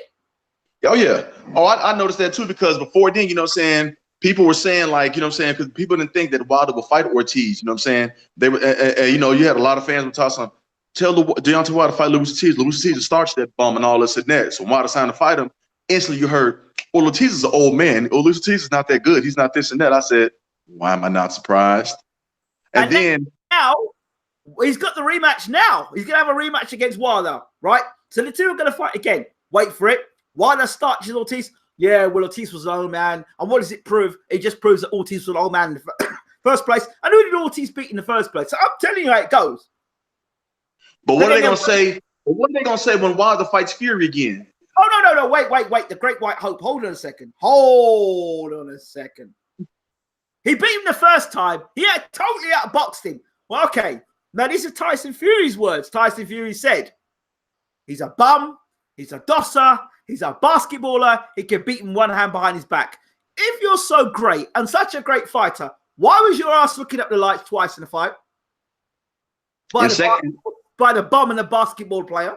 And the second time, your ass was unconscious. By a man that was 209 pounds on fight night. So I'm trying to work out, is Deontay Wilder, if this bum and this guy, why did you just take the immediate rematch? If he's that much of a bum, why not take the immediate rematch? You didn't hear what his wife said? His wife, my homie Town Business, an LWBC brother who was at the Wilder fight, interviewed Tyson Fury's wife, and she said her husband lost that fight. She said even before the knockdown, she had her husband losing that fight, and then he got knocked out. She was crying and she was scared. So was Ben Davison. He was over there crying, praying. Okay. And she didn't want her father to fight. She didn't want her husband to fight Deontay Wilder again. And even Big John Fury, Tyson Fury's father, said, I underestimate Deontay Wilder. I don't think his power was nothing, was all that, but his power is real. He said, had he been there, he would have thrown the towel in. Had he been allowed in the U.S., he would have thrown the towel. He would have never, he said the fight would have been over with. He said, because his son was unconscious. These are his words. And I'm going to tell you why Tyson Fury did not take the immediate rematch. For one thing, he didn't fully recover because he had a concussion. He went on ESPN and said he don't even remember getting knocked down. He just remembered looking up at the lights and hearing 5, and because he was unconscious. So he suffered a concussion. And if you came back and fought him in May, 5 months later, Wilder would have probably put him out in about 4 rounds. Seriously. So what Fury's trying to do right now is take these soft touches to try to see if, you know what I'm saying, he can withstand a punch. Well, that's what it's about. People laughing about how Stavern got knocked out in the first round by Wilder. If he goes out and does that to Ortiz, Fury better find a way to swerve that rematch. Fury might tell him then, Fury might say, go ahead and fight Andy Ruiz, you know what I'm saying? And then, let's be undisputed to try to hold that off. You big dosser, but you can fight Andy Ruiz first. No, you know what? Better still, you're big dosser. I'll fight you tomorrow. And then the next day he'll say, You know, Deontay Wilder's a big puncher. He's a respectable man. He should fight Dillian White because Dillian White deserves a shot at the world title. So let Dillian White get a shot at the world title, and then we'll fight afterwards. What it is Tyson Fury trying to put any and everybody in the way so he don't get his ass knocked out again. That's what it is. So let Dillian White go in there and get his head knocked off. Andy Ruiz, whether it's Kubrat Pulev, Alexander Usyk, whoever, as long as he's not touching my cranium. Because, and I told people, I said, all them rounds that people trying to get Fury, I said, how can you win around where you're just fainting and, you know what I'm saying, putting your hands in the air, you know what I'm saying? Like, what are you doing? You know? Well, you explained it to me. I mean, listen, I love what Fury tries. Listen, I haven't seen Fury in a, how do I put it? A masterclass performance. They say Klitschko's a masterclass performance. Well, if a masterclass performance is the other guy not throwing punches back, then fine. That's masterclass. You know what I'm saying? That's what I was saying. I was saying to myself, I said, you know, they was like, he schooled Wilder for he won 10 out of 12 rounds. I said, so y'all giving the man rounds that he wasn't doing jack shit in, was not the aggressive. Wilder was the champion. You have to go out there, you have to beat the champion. Wilder was the effective aggressor pursuing him, and you're running around and you're getting credit for feint shots that were not landing. Like I didn't get that, you know. I didn't get that, you know what I'm saying? I had even before the knockdown in the 12th, had Deontay Wilder up 6 rounds to 5, and then with that knockdown in the 12th, I thought he easily won the fight. And the other bullshit, I'm sorry, absolute bullshit. Only people that don't understand the history of heavyweight boxing can continue to suck up this bullshit about linear heavyweight champion. All right. Tyson Fury's defense of the linear heavyweight championship was against a cruiserweight who was 5'10" or 5'11", right? That's the first one. The second one was against Pianetta, who'd been knocked out by Vladimir Klitschko, right? You went points with him. Your third fight was against Deontay Wilder. Your fourth fight is against Tom Schwartz. So take Wilder out of it. That's 3 fights against people we don't know who you're fighting. Not at all. That's the linear heavyweight championship world. He's made a mockery of the linear heavyweight championship world. Now he's making a defense against Tom Schwartz. Yeah. But people don't say he's the best heavyweight in the world. Based on what? Pianetta. What's his name? Sefer Seferi. Yeah. And now you're going to say, oh, well, you know, it's because he wasn't fit. Well, he's fit now. He's fit now. Well, I have a question. They try to say Fury wasn't fit. He had did an entire year of training. He had a training camp for Sefer Seferi, went back to the training camp with for Pianetta, then had another training camp for Wilder. You have 4 training camps. So how are you not fit? And Wilder had fought Luis Ortiz and he was sick, and then he came in there when he started training for Fury, he broke his arm. So he really couldn't train. But he never said nothing about it. It's okay. It's okay, because once Wilder takes care of Ortiz, then we got the Fury fight, then there'll be no more talking. Else the talking will stop. I'm trying to tell you. But like you said, though, if he destroys Ortiz the way he did Stavern, don't be surprised if Bob Arum and Tyson Fury be like, well, we're gonna let we're gonna push the rematch. We're gonna push the rematch back, and we want to fight Wilder for undisputed. So you know, since if Ruiz is successful against Joshua. I got another idea. What about Tyson Fury versus Anthony Joshua? The British fans, I love that. Yeah, but if Joshua ain't got no belts, I mean, it's still a big domestic fight, but But the thing is this though, Tyson Fury's already signed the contract. They're supposed to fight in February of 2020 in Vegas. Wait, that don't mean shit. Tyson Fury had a signed contract with him and Klitschko for a rematch. We know he don't like rematches. No, you know what? I'm gonna tell you that. I tell people the only person Tyson Fury has ever rematched was Derek Chisora. That was it. Anybody else? Who else has Tyson Fury rematched besides Derek Chisora? He didn't go through the Klitschko rematch because this is the first time he hurt his ankle. Okay, cool. Then the second time he just said he wasn't doing it, he got stripped of his belts. Okay. Now you're gonna go in the ring with Wilder, and I was telling people, I said, if you go back and look at that Wilder Fury first fight, I said, if you notice the second half of the fight, Deontay Wilder was figuring him out slowly but surely. I was saying that, and I saw it. I tell people, go back and listen to the commentary around rounds 8 and 9. Fury started slowing down, and Wilder started shooting a jab to his midsection. Yeah. Jab into the midsection, and Fury started slowing down, and Wilder started closing the range down. And Wilder was throwing the same 3 punches throughout the fight. Same combination. And Fury kept mis-slipping it. And then in the 5th round, he caught him with that combination. And in the 12th round, he caught him again with the same combination. Yeah. With that overhand right, left hook. You know? But I was telling people, I said, Tyson Fury knows that Wilder was cracking the code. He cracked the code. He figured him out. And you see, Wilder said, the rematch going to be easy next time. I know him. And that was the best Tyson Fury. I've never seen Tyson Fury fight better than that than he fought that night. Not even he didn't fight that good. The night he fought against Wilder, he boxed his ass off. He was moving beautifully, you know, fluidly and everything. Wait, hold on. If you had a Rottweiler on your ass, you'd run fast, wouldn't you?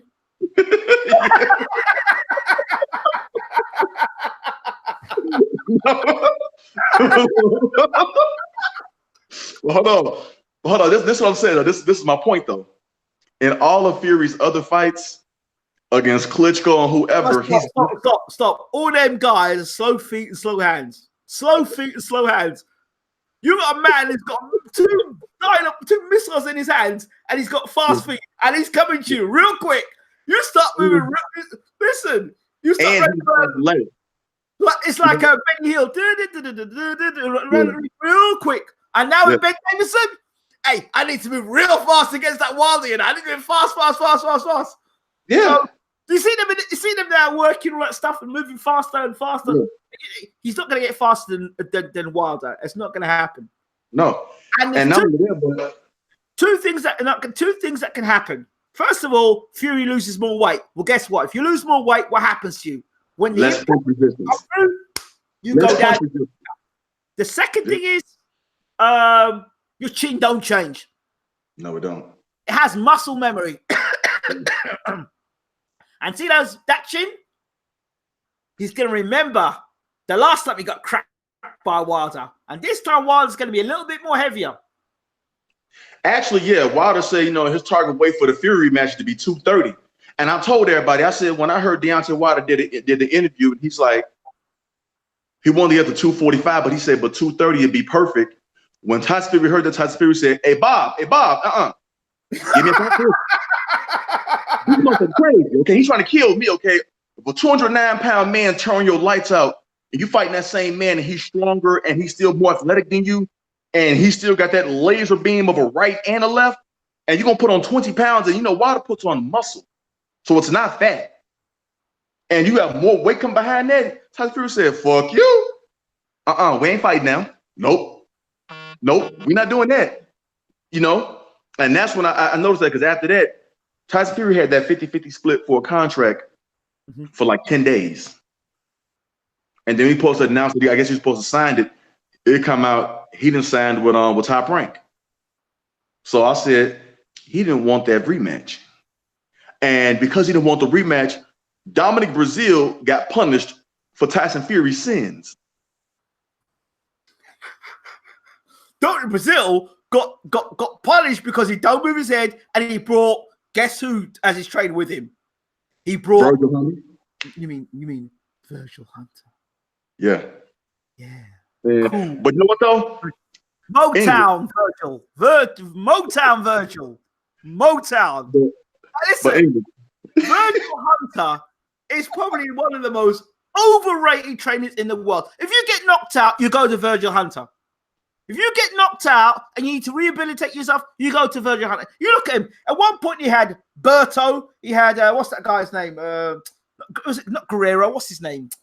A tall waste of space. A Mexican fighter. What was his name? He couldn't fight. It wasn't Maidana, was it? Lick. He couldn't get a fight. He used to get beat up all the time. Aguero, is it Aguero or what's his name? Was shut his eyes as well. What's his name? Canelo thought we just beat him up. Angulo. Oh, Angulo. Alfredo Angulo. Yeah, Angulo. Angulo was in the gym with him. Khan got knocked out, so he went to Virgil Hunter. All them guys that get knocked out, but the only guy that Virgil Hunter did anything with is Andre Ward. And that's because Andre Ward had pure talent. That's why. Name me one fighter apart from that Virgil Hunter's made changes to. Oh, you made changes to Amir Khan. Really? Khan's fell down the same way he fell down when he was with Oliver Harrison, all the way back in the day. You cannot teach a chin. You can't teach a chin. You can't. And you can't teach, and I don't believe you can teach boxing IQ. You either intelligent or you ain't intelligent. You either can learn how to box, right? You can box and you know how to get out of the way of shots, or you know what? You're going to get caught in the same shots. It's just how you think, how your brain thinks. Exactly. And a trainer can tell you, get out of the way of that jab, get out of the way of that right hand. You know, we're going to do this. We do all the training in the pads and all the way. And then when it come fight, you go back to doing the same crap again. Yeah. Boxing, you know what I'm saying? That's just, I mean, if that was the case, boxing Andre Ward and Floyd Mayweather. But Virgil Hunter knew Dominic Brazil was gonna get his ass up, because when he had the pre-fight meetings, he said, "Hey man, we just gonna." He knows what the game plan is. He just. That's how he was talking. Virgil Hunter was like, I mean, he's put in the work. You know what the game plan is. Now you just gotta go in there and execute it.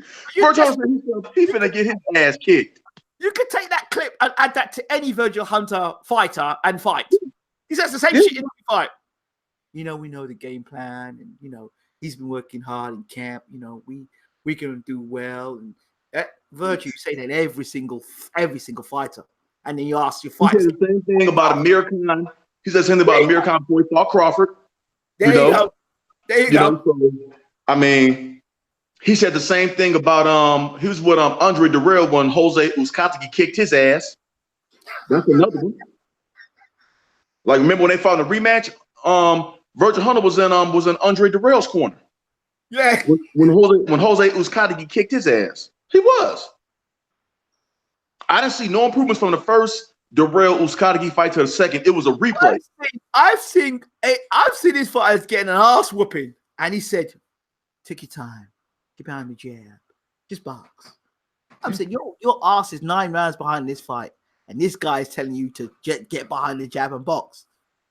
You are getting an ass whipped from round 1 to round 9. He says, take your time, stay calm, stick behind the jab, and you'll be all right. I'm like, what the hell? As a trainer, you're supposed to be like, hey, you behind 9 rounds, we got to go for broke.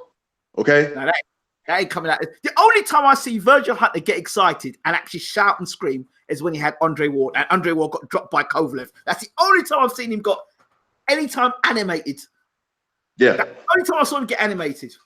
But Virgil Hunter is a very smart man. He knew that Brazil was getting fed to a lion. Oh, of course. He knew that. Of course he knows that. That's why in the he said, I mean, I ain't much to say to Dominic. I mean, he knows what to do. He knows the game plan that we have to do in the ring. Yeah, just walk straight. He's put the work in. Right hand, keep your left hand low. While the blind your left hand, and catch your right hand and lay flat. That's it. I look like a Michael Jordan poster. That's like Nike here. Look like that Nike. Look like Michael Jordan symbol on the back of an Air Jordan. That's what I'm saying. I was like, shh, man. It would have been just done it. Yes, Virgil. Yeah. This is the game plan. Man. Yeah, and did you hear what Dominic Brazil said when they finally talked to him? They said, man, he said getting hit by Wilder felt like getting hit by a sledgehammer.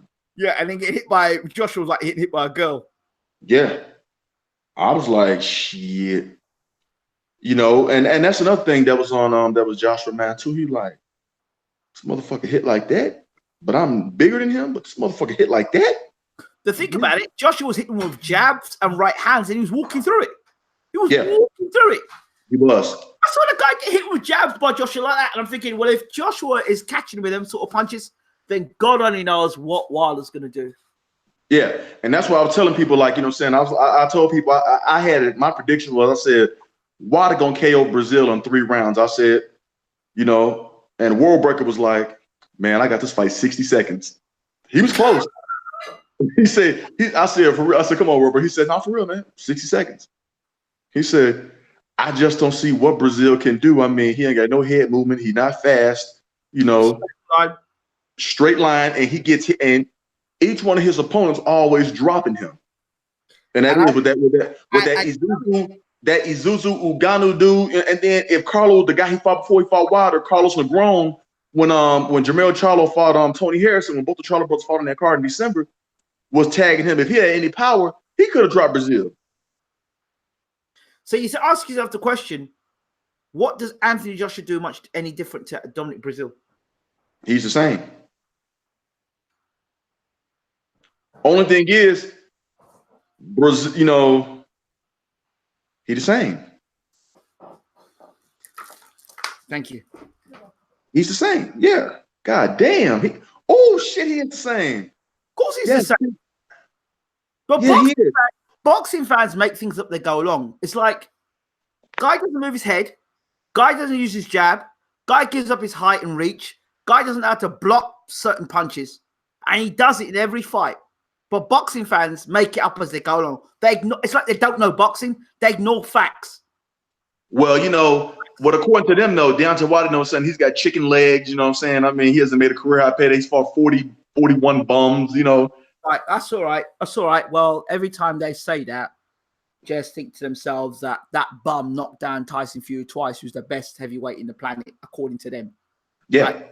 But the rematch is coming, so it's all right. It's been cooked up nicely. It's like cooked up nicely, because when that happens, then they'd have to jump to somebody else. They're really looking to Andy Ruiz to beat Wilder, and Andy Ruiz will get cleaned out by Wilder. Simply because if slow-ass Joshua can drop you with Two a right rounds. hand, 2 rounds. Might be the first round again. It might, honestly.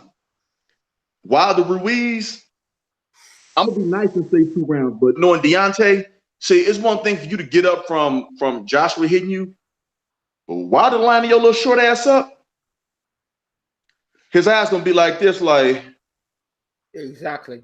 I'm sorry, you know. But if he do get up, it's gonna be bad. It's gonna be real bad. First of all, the jab. Wilder will use the jab. He will use the jab. He'll double the jab up. He'll double the jab up. He'll blind Ruiz with a jab, right hand, and go straight down the pipe. The thing about Ruiz that might save Ruiz is Ruiz actually moves his head. Ruiz does move his head off the line. He does do that. So Wilder have to set it up. Wilder have to set up his right hand more than Ruiz. Wilder moving away from Ruiz, and lining him up, and Ruiz following him around the ring. And then as Ruiz is walking onto him, he'll walk onto a shot. I can see that happening. Yeah. And the thing is, they just sent me something. Somebody sent me something on Instagram.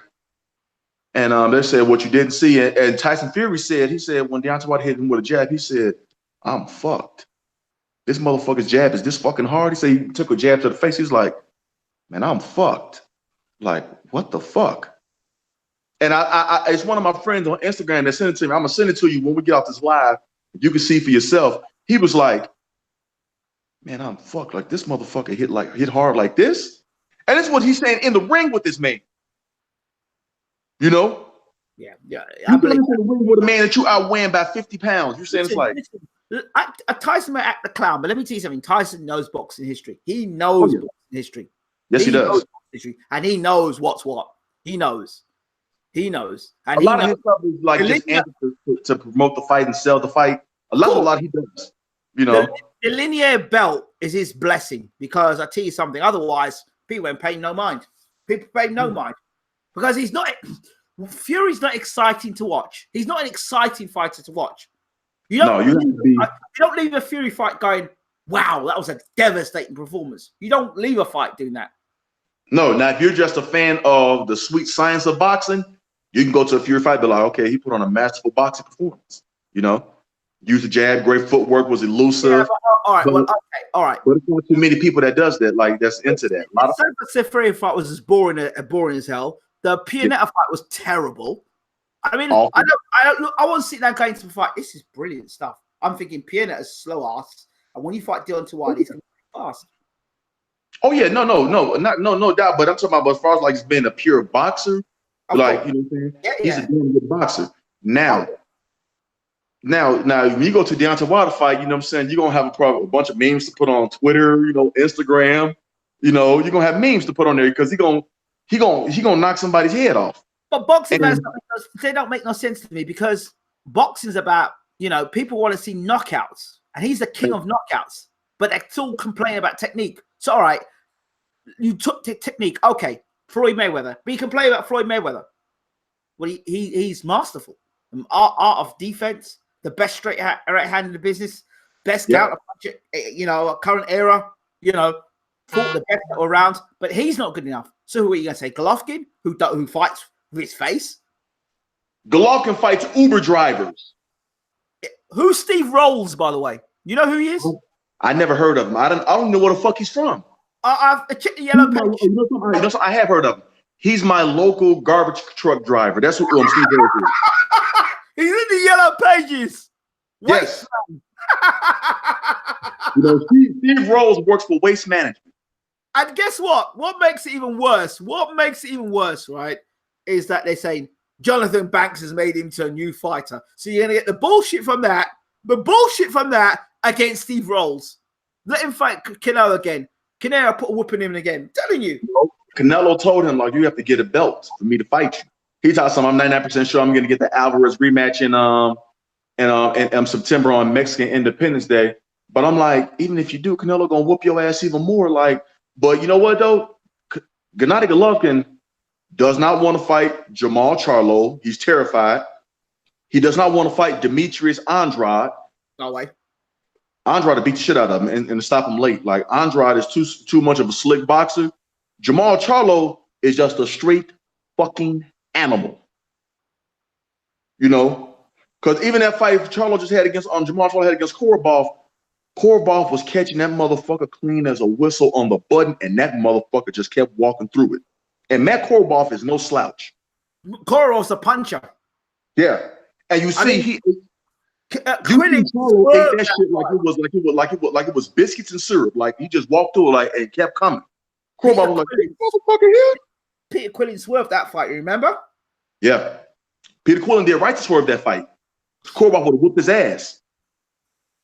So you guys asked whooped anyway by Danny Jacobs anyway. But hey, I mean, that was like a personal thing, like a Brooklyn Borough thing. So they're both from Brooklyn. But Korobov would have whooped his ass too. Like Matt Korobov is highly underrated in my opinion. Absolutely. But Danny Jacobs, I ain't watching no fight. Danny Jacobs. I said it before. He's terrible. I'm sorry. He's garbage. I don't care. He's garbage. Danny Jacobs. He's a clown. He's garbage. He's a killer. Absolute garbage. He didn't even I didn't see his fight against Canelo because I was in the Bahamas. I went on a family vacation, And from what I heard, I ain't missed shit. No, he didn't. Absolute garbage. You talked all that toss and you're gonna knock him out and all this and that, and you didn't come close to it. You didn't even put forth the effort to it to knock him out. Garbage. I don't see him again. I don't. No. Absolutely nothing. Now you know what Jacobs gonna try to do? No, this is what Jen Jacobs is gonna try to do. He's gonna try to say he want to fight Jamal Charlo. If I was Jamal Charlo, I'll tell him, man, fuck you. I'm not fighting you. Your punk has had a chance to fight me when they confront each other in the back in the Barclays Center, and Jen Jacobs was talking all that stuff, and Jamal Charlo told him, "You drop your opponent," because that's when Jacobs was going to fight Masiji Selecki. Yeah. And Jacobs was about to. And Charlo was going to fight. He fought Hugo Centeno. Yeah. And Charlo told him, "Well, damn is talking. You drop your opponent, I'll drop my opponent, and we can fight it." And Jacobs responded to us, "Oh no, I'm touching M's. I'm touching M's. You touching M's? What? They got to do anything. This man want to fight you." That would have been a big ad. That would, they would have. Jacobs versus Charlo would have sold out the Barclays Center. Oh hell yeah, yeah. Danny Jacobs knew, like we all know that Danny Jacobs, is got chin a little glassy, you know what I'm saying? So he didn't want them problems. So he knew Charlo is a puncher, and a middleweight puncher. Yes, a legit middleweight. Really, he can fight it, and really, he's really a super middleweight because he's having problems making 160, getting down there. So he'll be probably at 168 soon, you know what I'm saying? Honestly. And Jacobs knows, like, well, even if I crack him, this motherfucker can take a lick, because if you get Jamal Charlo got hit a few times flush, even by Julian J. Rock Williams. And he knocked J. Rock down with a jab and then caught him with that like that little uppercut left hook that he didn't see coming, and made the man do the twist. Like so, and that's when he was at 100. He was killing himself to get down to 154 pounds again. And the reason why he did that though was because people could say, "Oh, you ran to 160 and avoided J-Rock," and because a lot of people thought that J-Rock was the best at 154, and they thought that, and he had called Charlo out for an entire year before Charlo was finally got in there and dealt with him. Yeah, absolutely. Let's talk about Once Upon a Time Thurman, or call it Fairy Tale Thurman versus the biggest bitch in boxing. The biggest bitch in boxing. His name is Catherine Runtime Thurman. I call him Catherine. I call him Keith. Keef. Keith. Fairy Tale Thurman. The man literally took a semi-retirement, 22 months off to avoid a fight with Errol Spence. Then you come back and you go life and death with Josecito Lopez, but then you get gifted the Manny Pacquiao fight. I would not be surprised though if Manny Pacquiao pulled it off. I wouldn't. I'm backing Pacquiao for the knockout. And actually, I do want Pacquiao to win. I'm not gonna lie to you. I want Pacquiao to win because Keith Thurman. I'm not fighting. You know what I'm saying? I ain't fighting Errol Spence. Maybe late 2020 he got to get more famous. He just did a pay-per-view, something you've never done. He put 48,000 people in AT&T Stadium, and I was there at the fight that night. You know what I'm saying? And when I say the atmosphere was electrifying, it was electrifying. Not only that, but he went to the UK and stopped Kell Brook, a guy who Keith Thurman ducked, because Kell Brook was calling Keith Thurman out. Okay. So, but he won't say that though. How fucking convenient, Not only that, but Keith Thurman knows that Errol Spence is kryptonite because one of Errol Spence's biggest strengths is Keith Thurman's biggest weakness. Going to that gut, man.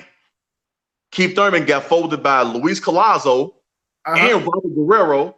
He damn near dropped when Guerrero hit him. That he turned his back like, oh shit! Like he was ready to shit on himself. He was ready to shit. That's how bad that body shot hurt him. And not only that, but Errol Spence is the energizer bunny. He keeps going and going. He's a super conditioned athlete. Like you see, like the second half of the fight, he gets stronger. He's not one of the people that fade. He gets stronger. His power stays. He could have stopped Mikey Garcia, but people fail to realize this.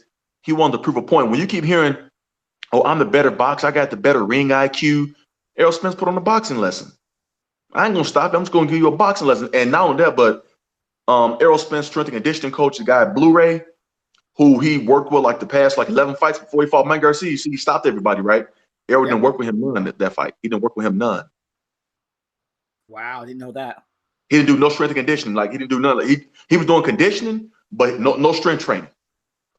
Because Errol Spence, what Errol Spence warm up on the push-ups is when he trains with Blu-ray, his warm up is 645 push-ups. That's his warm up. Okay, that's his warm up. Yeah, that's his warm up. Blu-ray has him doing things, with his abs and all that. Like, I need to give my brother Derek a call and see what's going on. I need to call Derek and find out what's going on, man. Yeah. Errol Spence can run. Errol Spence can run now. I've heard 7 miles in 7 minutes. You have to be fucking you. That's a fucking freak of nature to do that. Regular people are not going to do that. I sure was going to run those 7 miles in those 7 minutes. My heart been jumped on my goddamn chest, and I know I'm in shape, but still. Oh shit! Not Ruben Guerrero again. Ruben, I told you stop taking drugs. Joshua's power. Was it? What did he say? Yes. Fight-ending power 2. Oh shit! Stop taking drugs, Ruben. I told you that already. Oh, Ruben Guerrero saying that Joshua has fight-ending power. Yeah, but Ruben Guerrero was the same. You remember I did that video with Ruben, and what? Yeah. But he was the guy that asked the question about the vodka thing. I mean, and there's nothing wrong with asking questions, but you know what I'm saying. But I see he's saying bum zeal. Well, look at all the bums that AJ's fought. He got his ass whooped by somebody he wasn't supposed to lose to, Ruben Guerrero. There's no quality over quantity, okay? You know what I'm saying? What if he would have fought Andre Ward, Ruben Guerrero? What would have happened? Let's go through some of these comments. Should we go for these comments? We're gonna go for the top. Absolutely. Let's go for the top. Let's go for the top. Let's do this. Right. Let's go to these comment section. Right. You wanna go for you can go for the comments. I'll just okay. Go ahead. I see Ruben Guerrero said that the LDBC has a bad rap in England, but they're passionate. We know the sport. I appreciate that because we do. You know what I'm saying? And Eric Brown, who had vodka in their water bottle?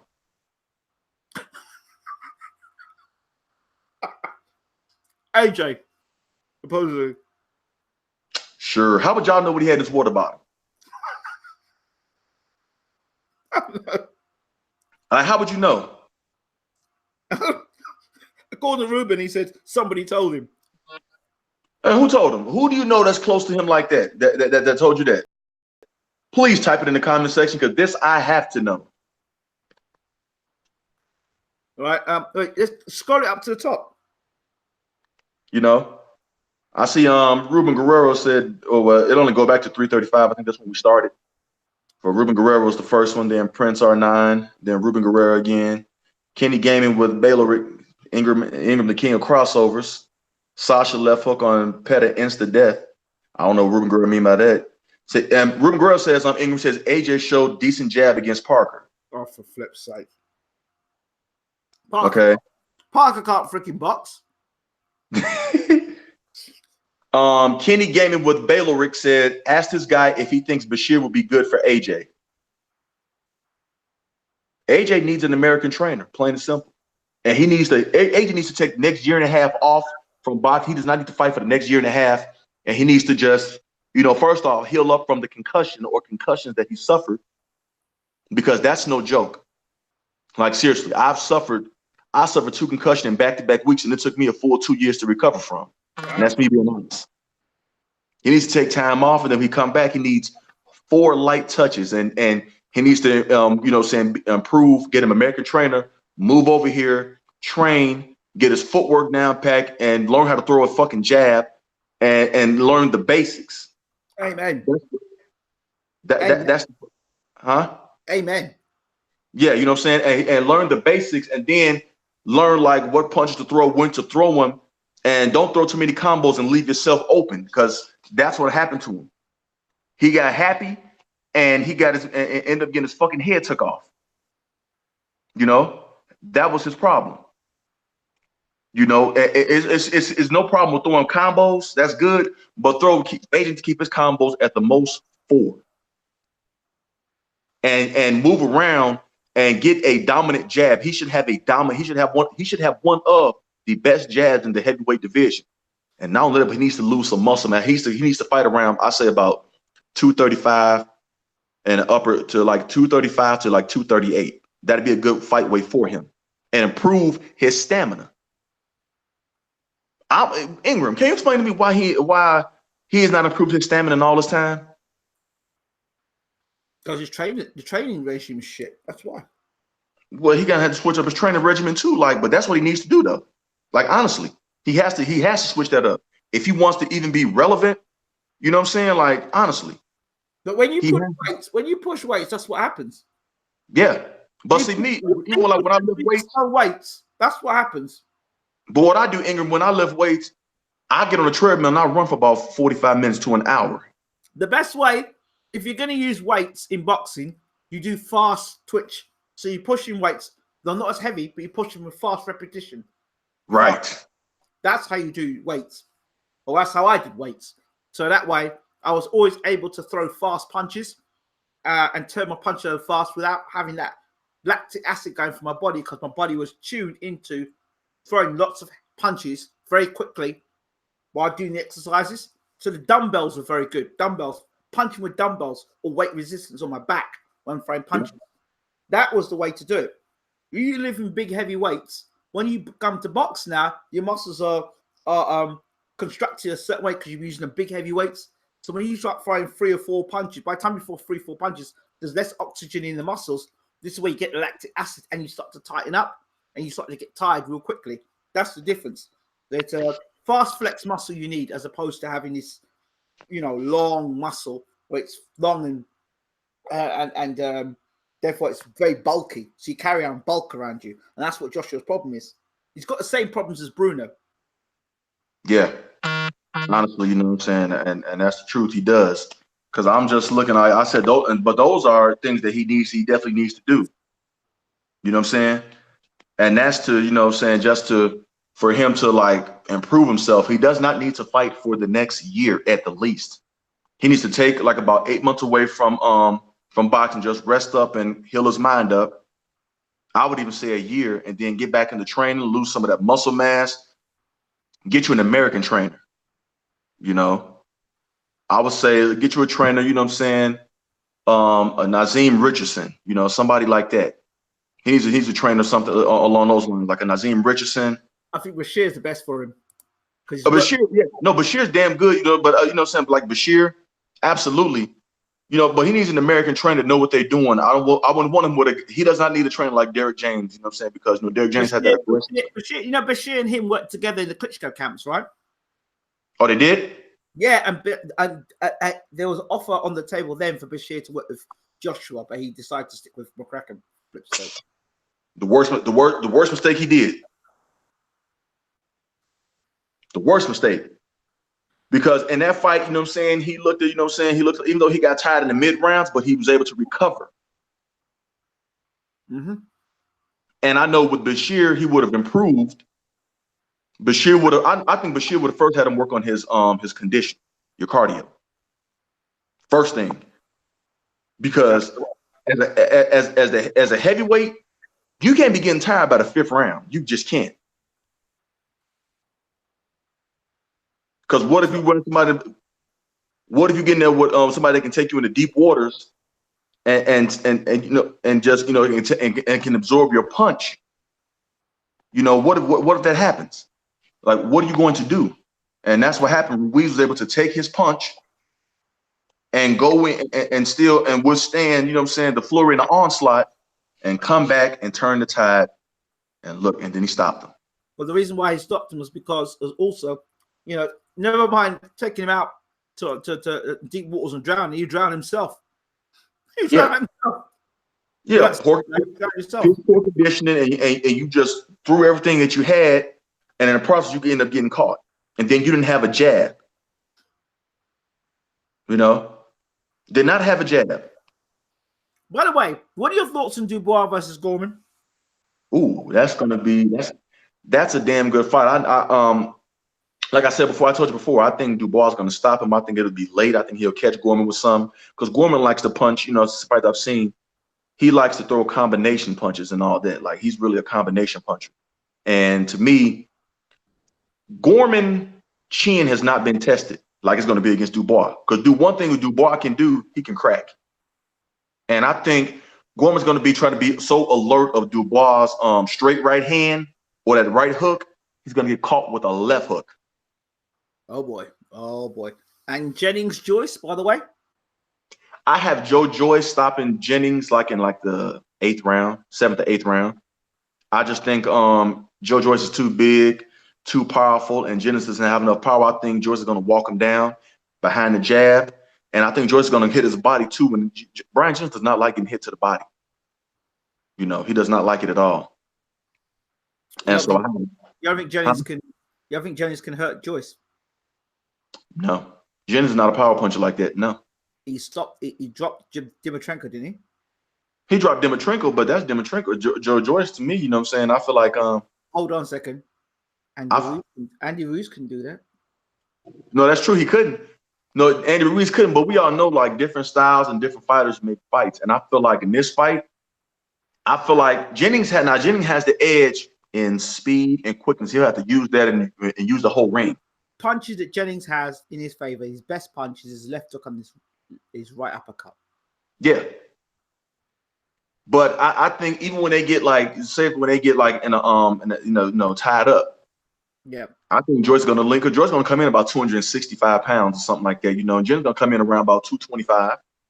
Now, Deontay Wilder has shown us that, that weight don't mean nothing, but Deontay Wilder also has the equalizer too, so that's different. if Jennings can get on the inside of Joyce, I think he can beat Joyce. If he can get on the Yeah. inside, not the outside. He's got to get on the inside. Stay Yeah, up yeah. close on Joyce's chest and let his hands go. Yeah, Jennings. But I tell Jennings the key for you too, though, is to work Joyce's body. You want to slow him down. You know, I would throw. If I was Jennings, I would throw straight right hands right to the heart. Boom, and to the sternum. I would throw right hands and left hooks down there. You know what I'm saying? Because you want to get Joe Joyce to lower his hands, because I don't care how big you are, you're getting punched in the chest and your fucking heart. You're gonna protect that motherfucker. Like, hold on. I agree. You've got to bring the hands down. For me, Yeah. I would like Joyce. When Joyce throws punches, he leaves himself open. Woo, bad. I mean, badly. I mean, like, the thing is, if Jennings is fast enough, and I don't think Joyce is going to be the fastest puncher he's met, and I don't think Joyce has got the fastest feet. No. It's like a mummy. Joyce, to me, he has slow feet, and Joe Joyce has slow feet, and he follows you around the ring. He does not cut the ring off. He follows you. But he has some nasty punching power. Oh yes, and that's my thing. Like, he has a badass jab, and he's heavy-handed. You know, he is heavy-handed, and so I just think like Jennings shouldn't be getting caught with punches like that, though. He really shouldn't. He should see the punch.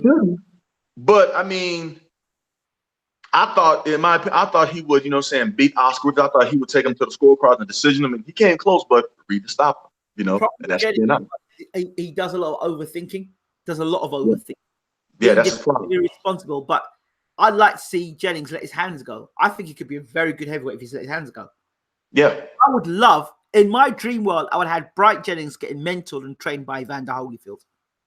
Yes, Evander Holyfield will give Brian Jennings, if he can adopt some of Holyfield, like, you know, movement, you know, Holyfield, that movement and combination, that balance. Yeah, you know, because Holyfield, you know, somebody tried to compare Andy Ruiz style to Evander Holyfield style. I said, now wait one fucking minute now. Just wait a fucking minute.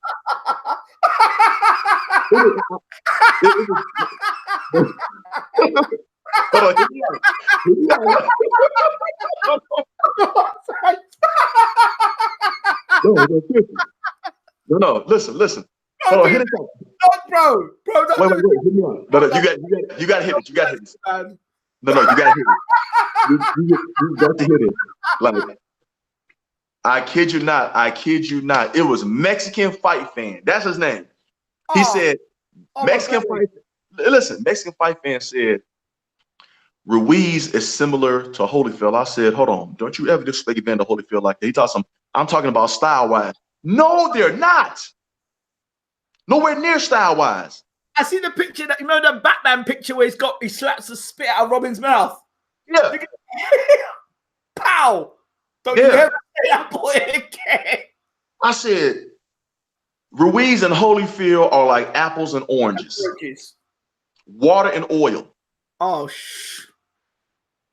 I said, now hold on. I said, I know the Mexicans are happy they got a heavyweight champion, but let's not get crazy now. No, stop it. Yeah, stop it. You know? And he was in World Breakers on chat when he said that shit. World Breaker said, dude, man, World Breaker told him, hey man, you're getting close to trolling, saying shit like that. You know what? Andy Ruiz could go two ways. He could go down the Buster Douglas route. Yeah. And I could see that, him going down the Buster Douglas route. I can too. You know, I can see that. Totally unmotivated, heavyweight champion of the world, got everything he wanted. His family secured. Could he be bought off? I wonder. Hey, I mean, it's quite possible, honestly. You know what I'm saying? Like, I mean, anything's possible. I don't put nothing past, you know, none of these fighters. Or he could go the other way and be a successful world champion. Yeah, he could.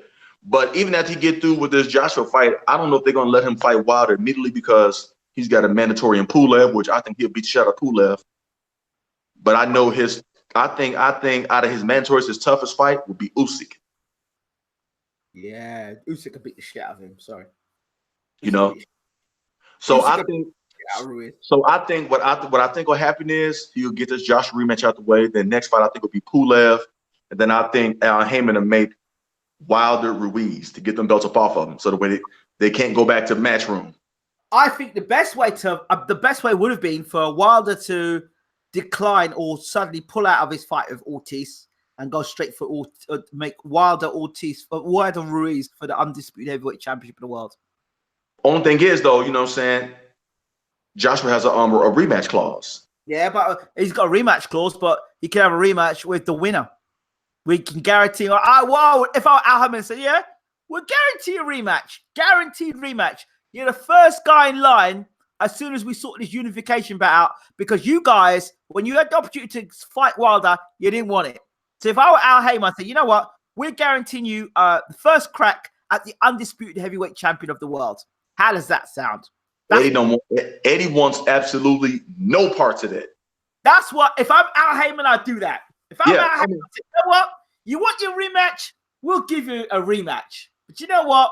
What comes first is what the fans want, which is to have an undisputed heavyweight champion of the world. So we're going to do that. We're going to make the heavyweight championship of the world. We're going to go for the undisputed, or everything on the belt, to find out who the best heavyweight in the world is. And you know what? If you think you're the baddest man on the planet, I'll tell you what we do, we make the undisputed title, wherever the undisputed champion is afterwards. From that, the first defense can be against the former unified champion. How does that sound?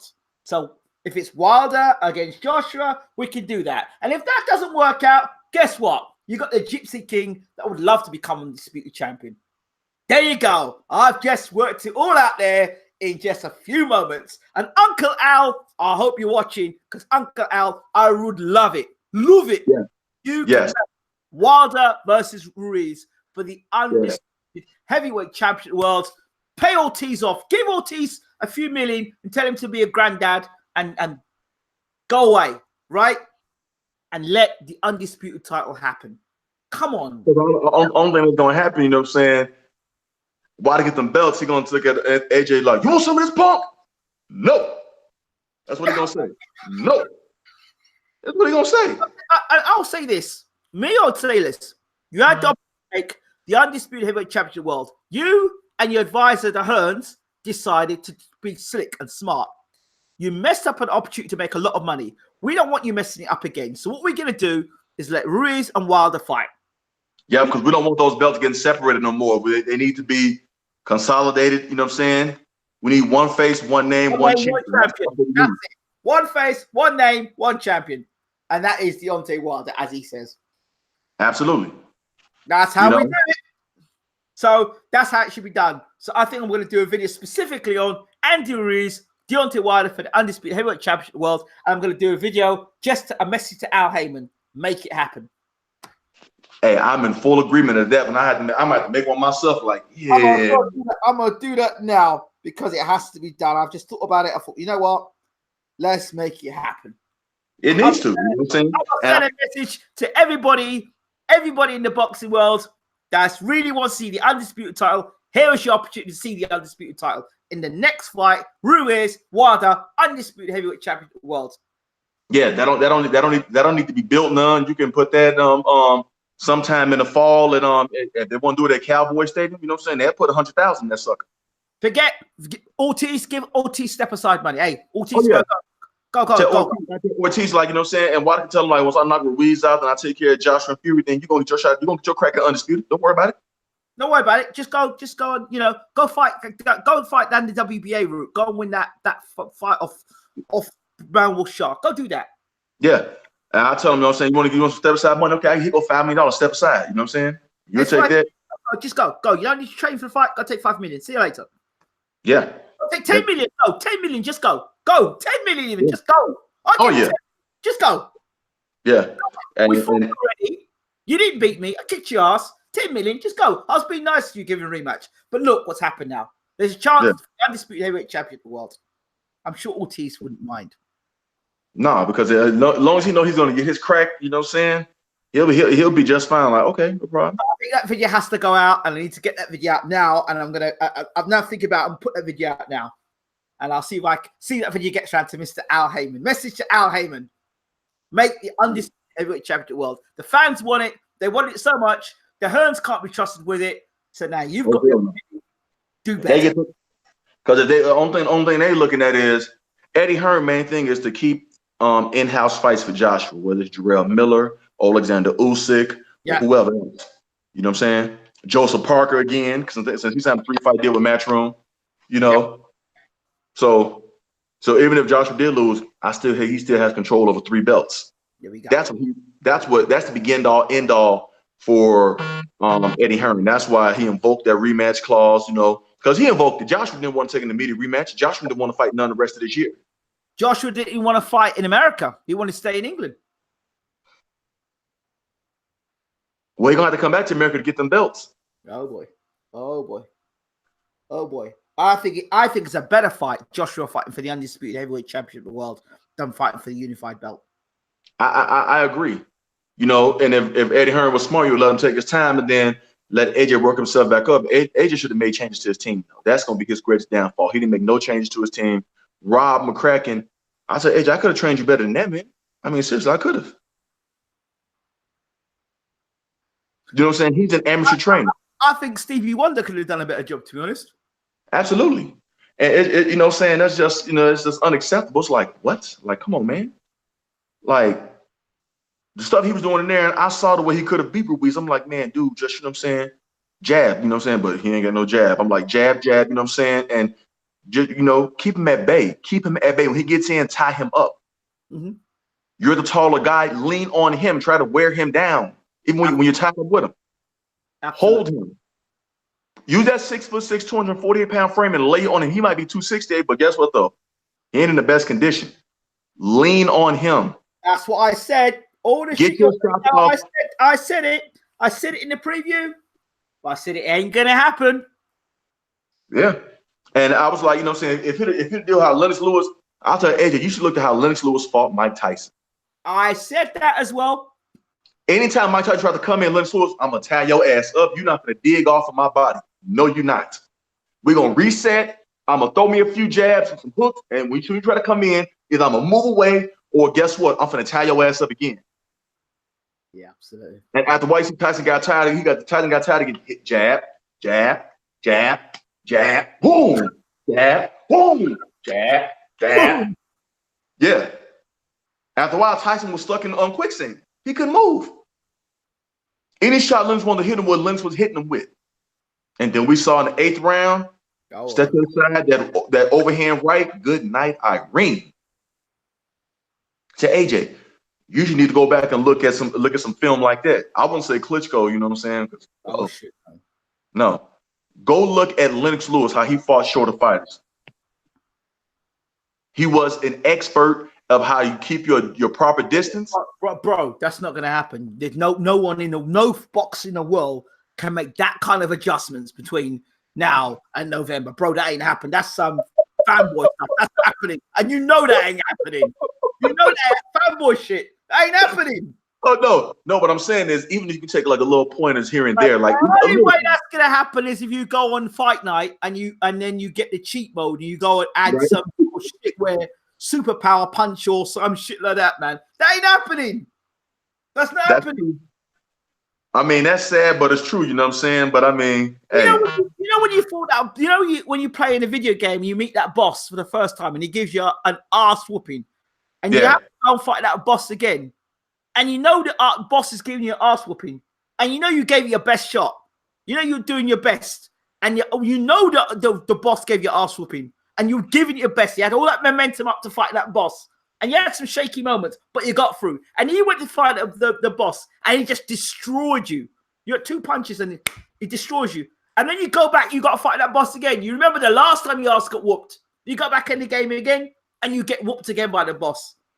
No adjustments been made. And even if you try and make it an adjustment, as soon as you get yourself in trouble, the boss is back on you again. You get beat up the same way. That's what's happened to AJ. I'm sorry. Yeah, I mean, I've been said that. I said, like, I was like, this is not a good thing, you know what I'm saying, for him to try to, exercise an immediate rematch. Like, no, motherfucker, like, you need to take a year off. You could have let Andy Ruiz, you know what I'm saying, fight. Eddie Hearn don't know shit about boxing. He don't know shit about boxing. Look at Matchroom and the amount of fighters that have lost Matchroom this year alone. I ain't even got to go back that far. All I got to do is just say shit. Look at Kell Brook. Look how he fed Kell Brook to Triple G. What the fuck was Kell Brook doing fighting Gennady Golovkin? Well, What was Amir Khan doing fighting Terrence Crawford or Canelo? Shh. Greed. That's what it was. You know what I'm saying? It was greed. That's what it was. That was pure greed. Nothing else. You know, I mean, those garbage undercard. The guys, garbage undercard fighters. Hey, Katie Taylor got her ass whooped. She didn't win that fight against Delphine. They robbed. And my boy beat Josh Kelly. Oh yeah, Ray Robinson. Ray Robinson. That's my boy. Yeah.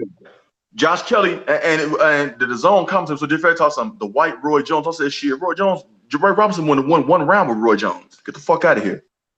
You mean dead zone? There's no such thing as the zone here. It's dead zone. Yeah.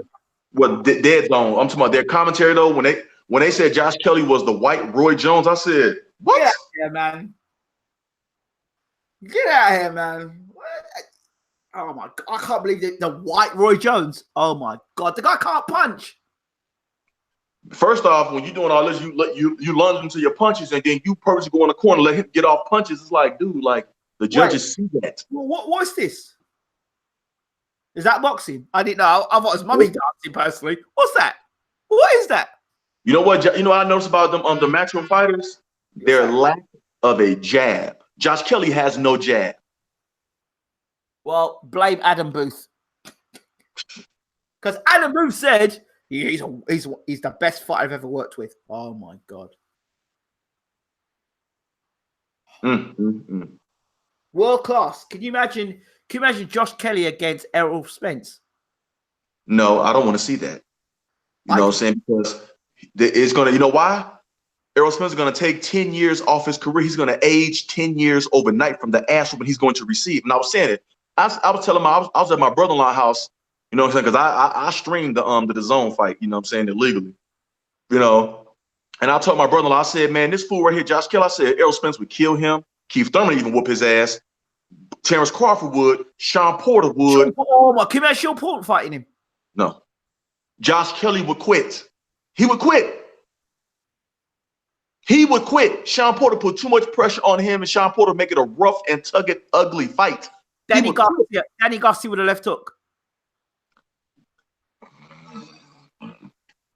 He sleep. Hell, I think I'll tell you know what Josh Kelly's speed to be, and I think they still beat the hell out of Mike Garcia at 147. You know who I think could beat Josh Kelly? Probably Jeff Horn. Jeff Horn. Yeah, but Jeff Horn, I don't think he can make 147 no more. He big as shit.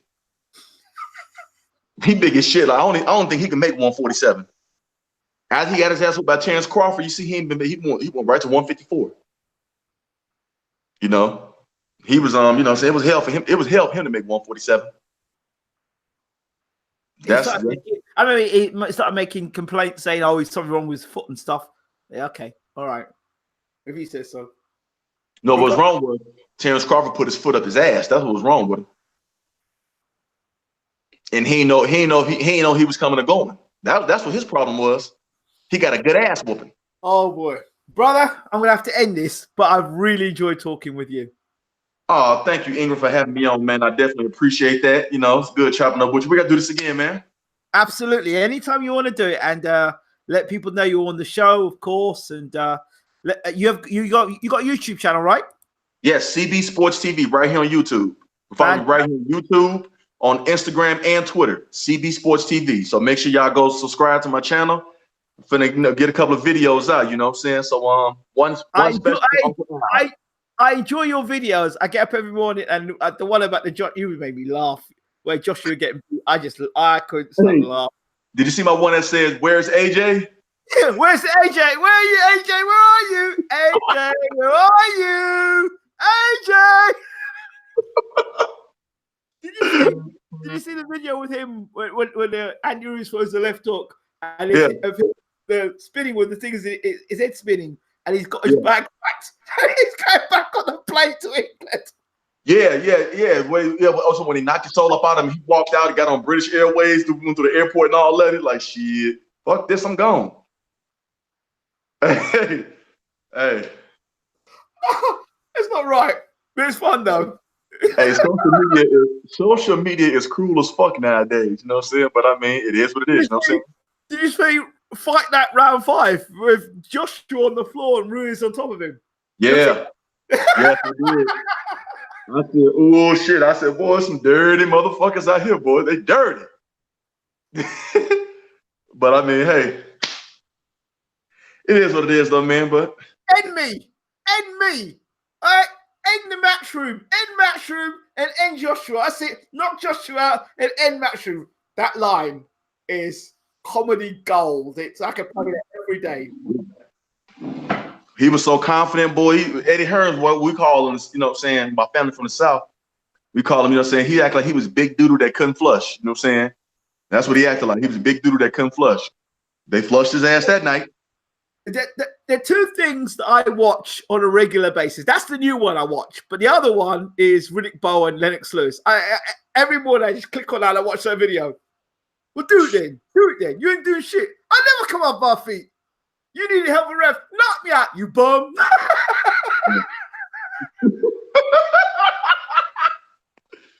And then you go and throw the WBC title in the trash. What's that? After all that, he go throw the WBC title in the trash. He gonna do that shit. You talked all that shit, and then you go throw the title in the trash. Gift wrapped him the title. But still, I have to say it's still one of the funniest altercations I've ever seen. Man, I was like, you know, so I said, oh shit, okay, we got us a heavyweight fight on our hands. You throw the motherfucking belt in the trash. I said, okay. You know, but at that point, the rating of the American heavyweight went literally in the trash can. Crashed like the stock market. It crashed. When Riddick Bowe did that shit, it crashed. I said, I had never seen that done. Ever. But it's never been done in history. I love Riddick, though. I love Riddick. He had personality. He had character. He could box. He could fight. He could on the inside. He could jab on the outside for a big man. And I was mad because I'm like, him and Lennox Lewis would have been a classic. 2 6'5", 240-pound heavyweights that both can box and both can got power, can bang. And both still don't like Lewis up to this day. So you can't. Why you don't like that man? Because you threw the belt in the trash. What the fuck is your problem? I would, you know, if I could have one fight in history, Riddick Bowe, Deontay Wilder. Yeah. No, a lot of people think that, oh, Riddick Bowe would just steamroll through Wilder. I said, shit. Riddick Bowe got hit too clean for me. But Bowe's got a tremendous jab, and he's got his good overhand right. He'll walk straight over Wilder. Yeah, you know, and you know what I'm saying? The thing is, he's fighting somebody taller, and a motivated Riddick Bowe, that would have been an epic fight. But you know what I'm saying? Like, while he was gonna rock Wilder, but question is, when Wilder rock him, is he gonna be able to stand? He can fight on the inside. That Bowe could fight on the inside. I gotta call you back. This is my wife, okay, man? I gotta end okay, this. we'll wife, talk. Right? All the best, champ. Take care.